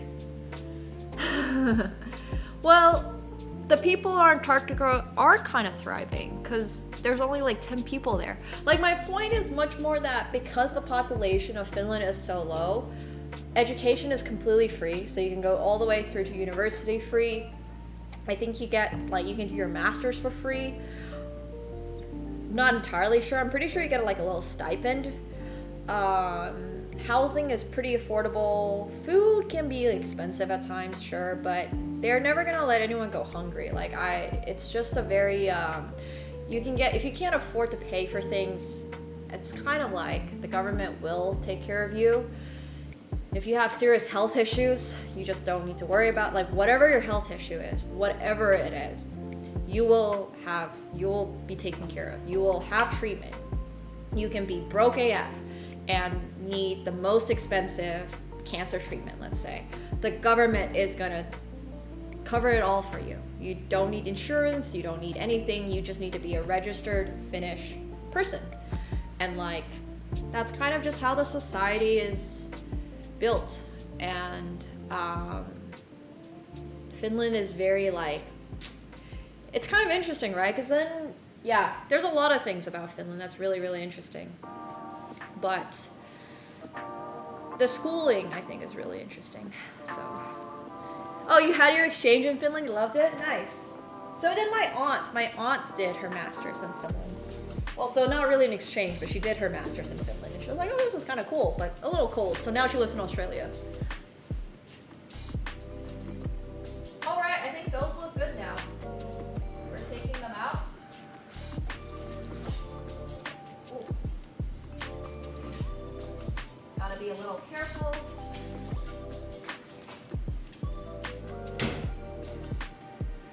Whoa, look at those.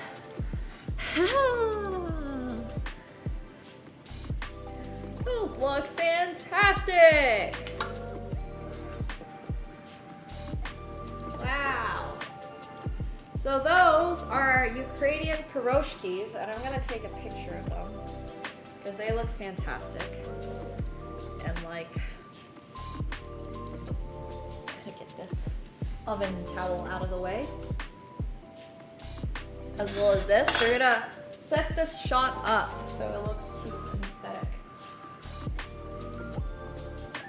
All right, those look good. Those look really, really good. It's okay. All right, good night, Luna. Thanks for hanging out with us. Appreciate it. Thanks for sending the raid over as well.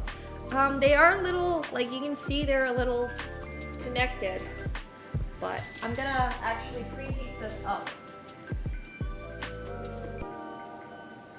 We gotta get the other things baking. So, let's take some. Let's take one. Let's take one. And then I'm gonna put some more, I guess, on a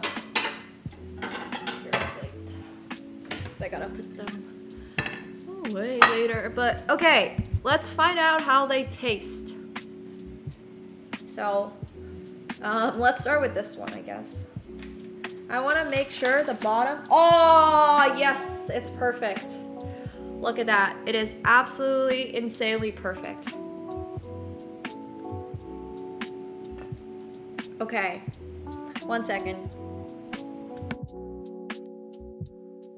Whoa. They're hot. They're hot. They're hot. Oh. Woo, this one's a little destroyed. Here, I'll have this one, actually, because that one is a little wrecked. This one's a little bit better. Oh gosh.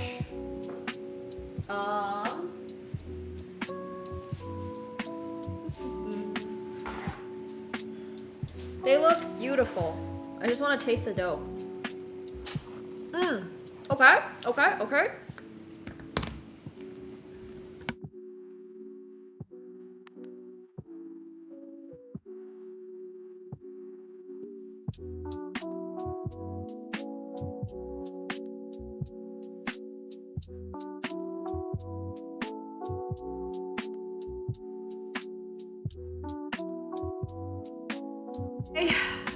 These are going to be good. Everything is such an insane mess, and I have to check on my dough to make sure it's not too cold, but it should be okay. And I gotta put these away. But let's hope they're not burned.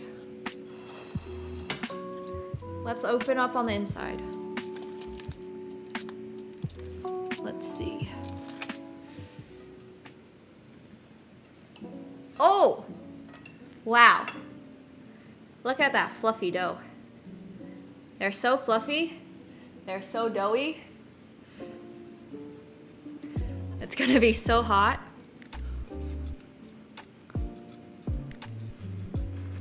Woo!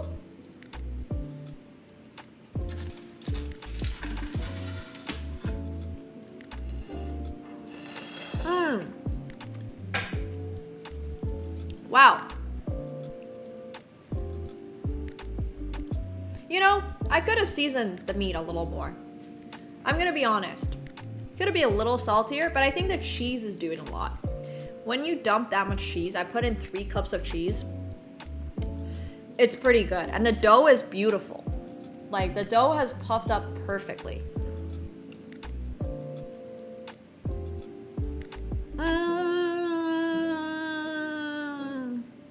That's so cool, Yuho. That's so awesome. Nice to meet you guys. Nothing some sriracha can't fix is true. So it's a mix of cheddar and mozzarella. Wow. I think the dough is by far the feature.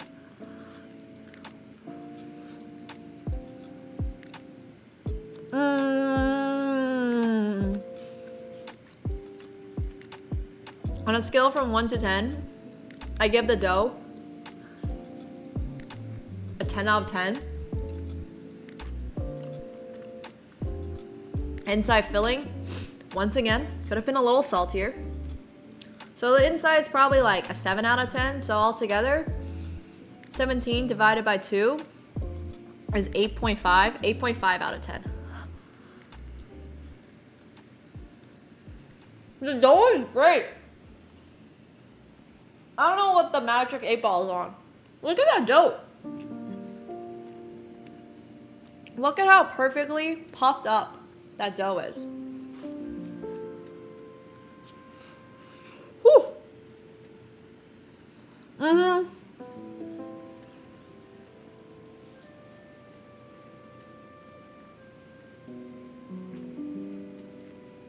100 of you guys can share one.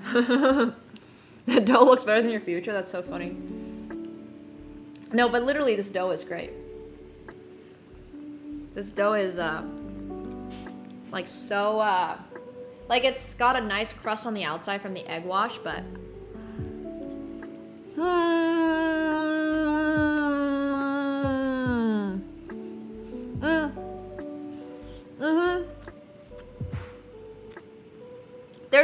it's not doughy. It's like a bread. It's like a perfectly proof bread. This is better than the last time I made them. Okay, maybe it's not as salty as the last time I made them, but I do think that last time I probably super under seasoned as well. And last time I just didn't have the same taste buds as I do now. So now I'm just like more, I'm just so much more, like a year makes a big difference on your taste buds, you know? Let's get Katsuko's opinion. Katsuko can't have any because it's got cheese in it. Oh, hot, hot, hot. Oh, so hot. Damn.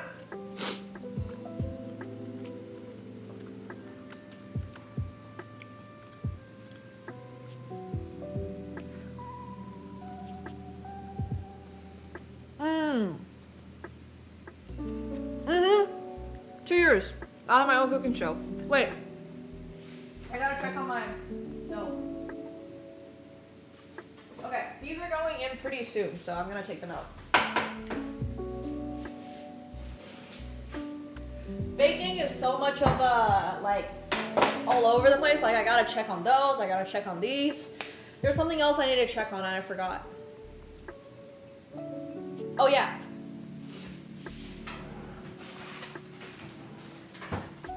The packaging. I wanted to see how long it is supposed to bake for, but it doesn't say.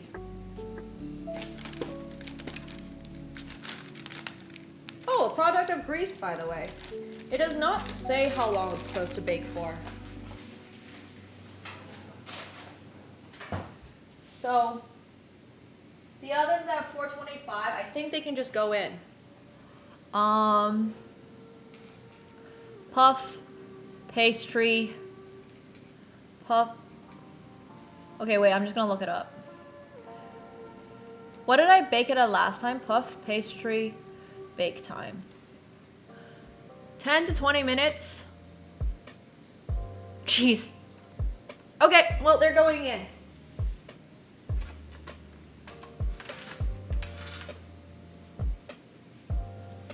I need another aluminum foil. And then we're gonna finish eating this. Maybe 12, yeah. Okay.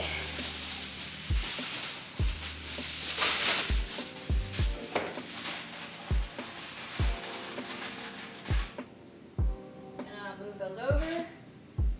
I hope these will be yummy as well. Oh, these are my childhood, my Finnish childhood.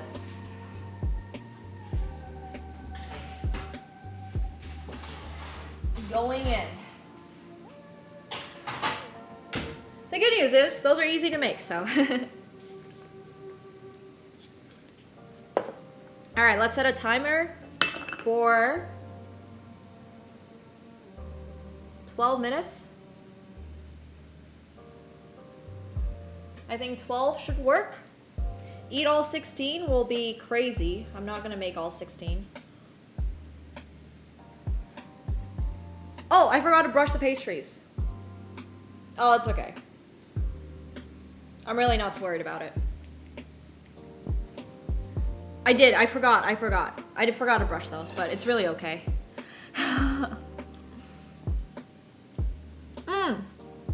Thank you guys for watching.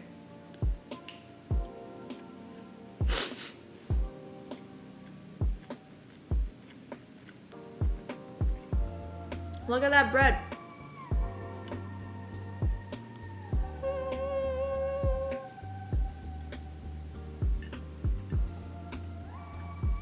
You're not welcome. Yeah, these are huge. No, I think it's gonna be fine without the brushing.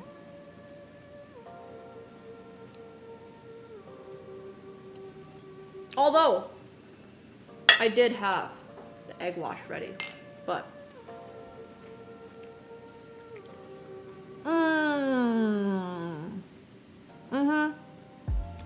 Feels Finnish, man.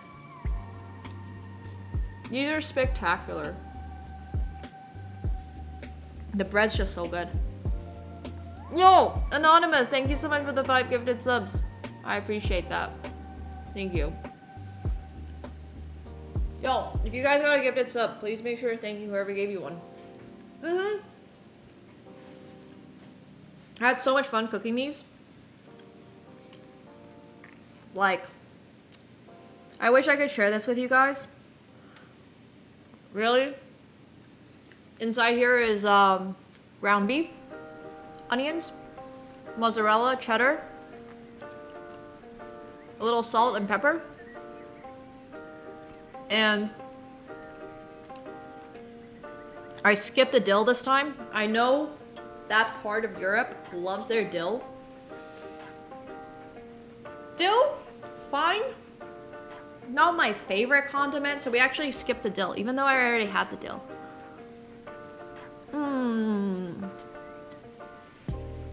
I wish you guys could have a bite. They're just so fresh and good. There's nothing quite like homemade. Cilantro would have been a good idea. I agree.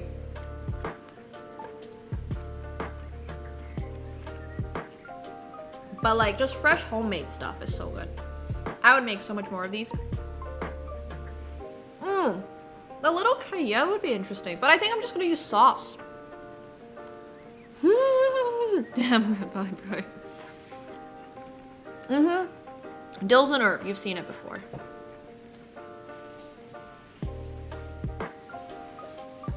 Look at how much dill I have. It's so dilly. Oh my god, if I ever did a meetup, it would be so interesting if I was able to like bake massive amounts of these. I don't think I would ever be able to. Just because like making a lot of these would require a big conventional oven, but that might be fun. Yeah. I mean, I'm Finnish. I should technically like dill, but... Yeah, dill and salmon. Very Finnish. I don't know though. I just think that there's like... No, these don't... There's no recommended dipping sauce, but I'm sure you can put a lot of other stuff. Here. If anybody wants the recipe, there you go. Exactly invalid.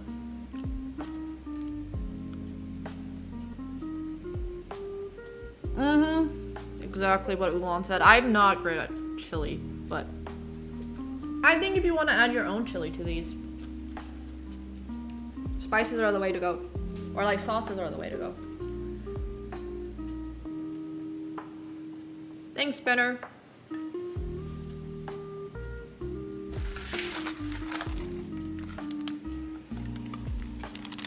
I just want to show you guys how great they look. This is a flex. Nothing is like broken. Everything is like round. The bottom, nice brown color.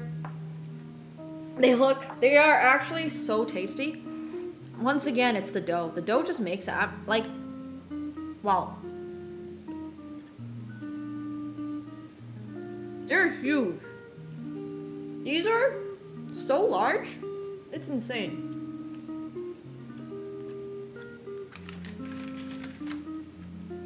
This is gonna be my food for the next 5 days. Okay, like 4. 3.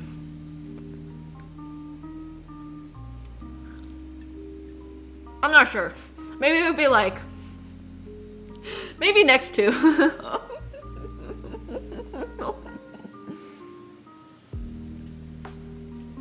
Wait, is it a YouTube link? No.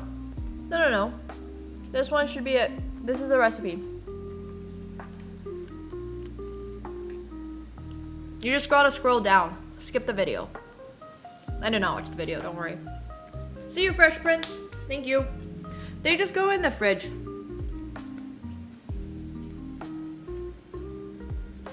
And they look all undercooked, really? I think it's just bright.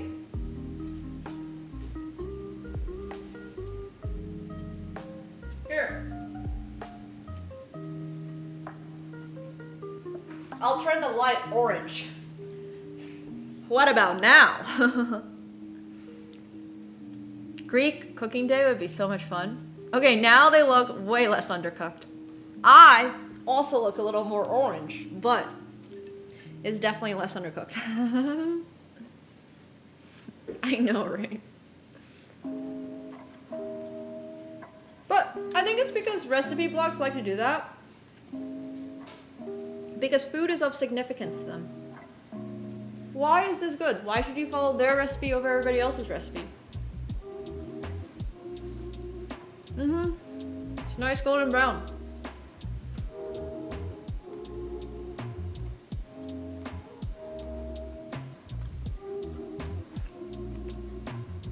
I'll try to make moussaka or something for stream.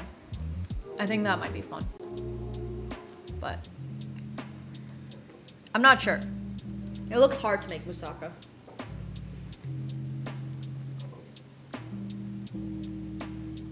Alright, let's see how the Joulutorttus are looking.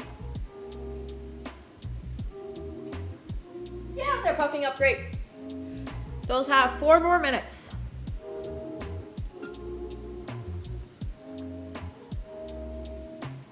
Thanks, Bookiful. Appreciate it. But no, seriously, I think these are fantastic. We're just now here waiting for... I do not enjoy watching YouTube videos.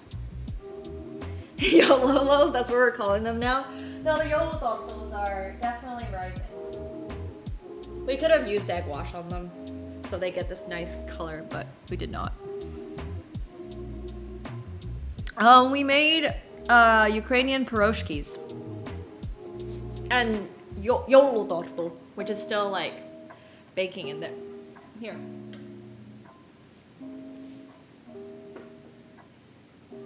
Oven cam.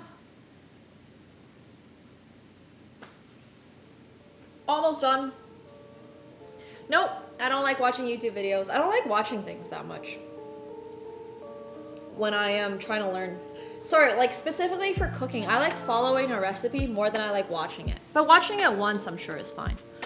I'm just like, yeah, lots of bread. Lots of bread. But yeah. Gordon Ramsay's shook right now. Yeah, he's got competition. Even though Gordon Ramsay is more of a cook, not so much of a chef. I mean, sorry, more of a baker, not so much a baker. Hey, King Phil, thanks so much for the pry. I appreciate it. Thank you. Thank you, thank you. Yeah, that's fair. I don't love watching YouTube for anything. I don't watch YouTube basically ever. I watch it for like my deep sea exploration videos, and I watch some David Attenborough deep sea videos. I mostly just watch it for my like sea content. I love my ocean content. I'm not a huge fan of watching videos. I honestly like, I don't even know how you subscribe on YouTube, honestly. Like when I go to people's pages to subscribe, it's just always grayed out, and I never figured it out. I figured out why. I think Andrea explained it to me once. Like every now and then I'll watch poker videos on YouTube. I'll watch, I watch poker videos. I watch vlogs. I watch a lot of vlogs actually. I watch Ashley K. I watch, gosh, My Fammy. I think My Fammy is my favorite vlogger. So yeah.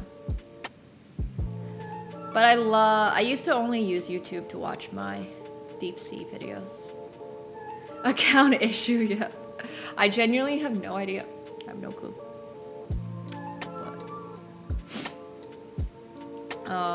I did, yeah. I love Daily Dose videos. Used to watch Daily Dose videos. I do like watching some poker. I watch some live streams on YouTube sometimes, occasionally. Like Trident, I watch Trident. I watch the LA, I forgot the name, HCL or something. I don't really watch it for memes or anything. If I ever need something like specific, I'll look up like reviews of fashion or reviews of makeup products that I'm looking to purchase, or I'll watch like videos on how to do your makeup that I do. So yeah. No, I don't use, I hardly ever watch? Oh, I'll watch like some Warcraft, WoW videos. I'll watch League videos. I watch League videos. Yeah, I play a lot of video games. Like, so much. No, I have no interest. I'm good. I think I use Instagram the most. I mostly use Instagram for fashion inspo and to keep up with like my fashion friends and makeup and beauty stuff. That's mostly what I'm interested in. So yeah. Yep, PC gamer. I got my first Nintendo Switch for Christmas. Top 5 games: poker, League of Legends. Oh, they're probably ready. League of Legends, World of Warcraft, I guess. I really like... Oh, I love Elden Ring. Love Elden Ring.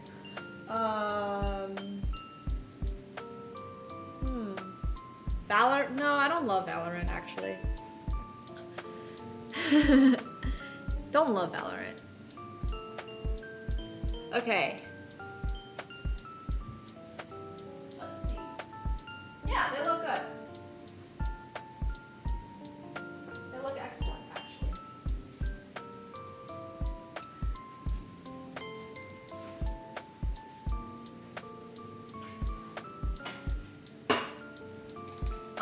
Note how I very specifically did not say chess in that. I said what I said and I mean it. Alright. We have our Joulutorttus! Okay, this tray can actually stay in there for like another minute.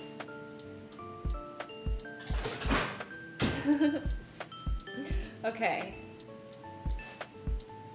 Yeah.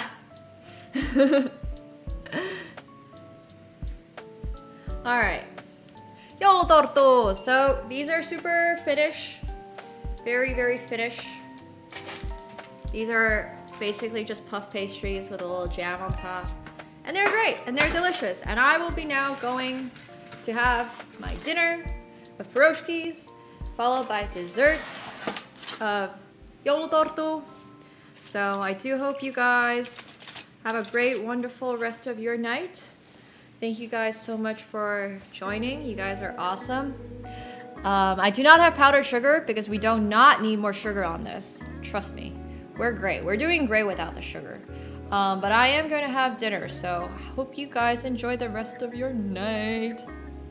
Thank you so much. These are great. These are like literally my dessert. But yeah, thank you all so much for joining. I will be back on Thursday, and I will let you guys know what I am doing on Thursday. I'm not actually entirely sure yet, but we'll figure it out. And I do hope you guys enjoy. And in the meantime, if you want to follow any of my other content, whether it's chess, whether it's life, I have multiple pages covering all that stuff. So if you want to check it out, exclamation mark Instagram. Hello, Zuzart. Hello. Yeah, I'll say goodnight to AkaNemsko for you guys. But thank you all so much for joining. This was super fun. You guys are great. I appreciate it. Let's give the raid. Let's see. Let's give the raid over to.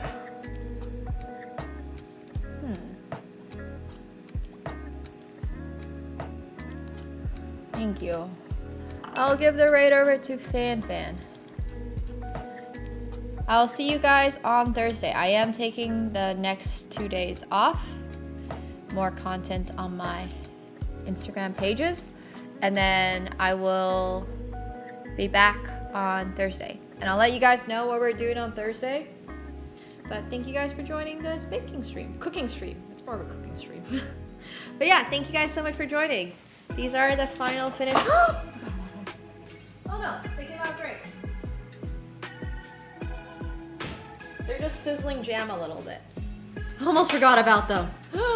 That would have been not great. But these are our final dishes. Okay, see you guys. Thanks so much. I'll check out the butter chicken recipe in case I may want to make that. But I will probably make that when I move because it seems like hectic. Okay, peace out. Good night. Thanks, guys. Bye. How much to get you? How about I just get you something next time I'm in New York? You could just come to a meetup. All right. Bye, guys. Good night. Kiitos.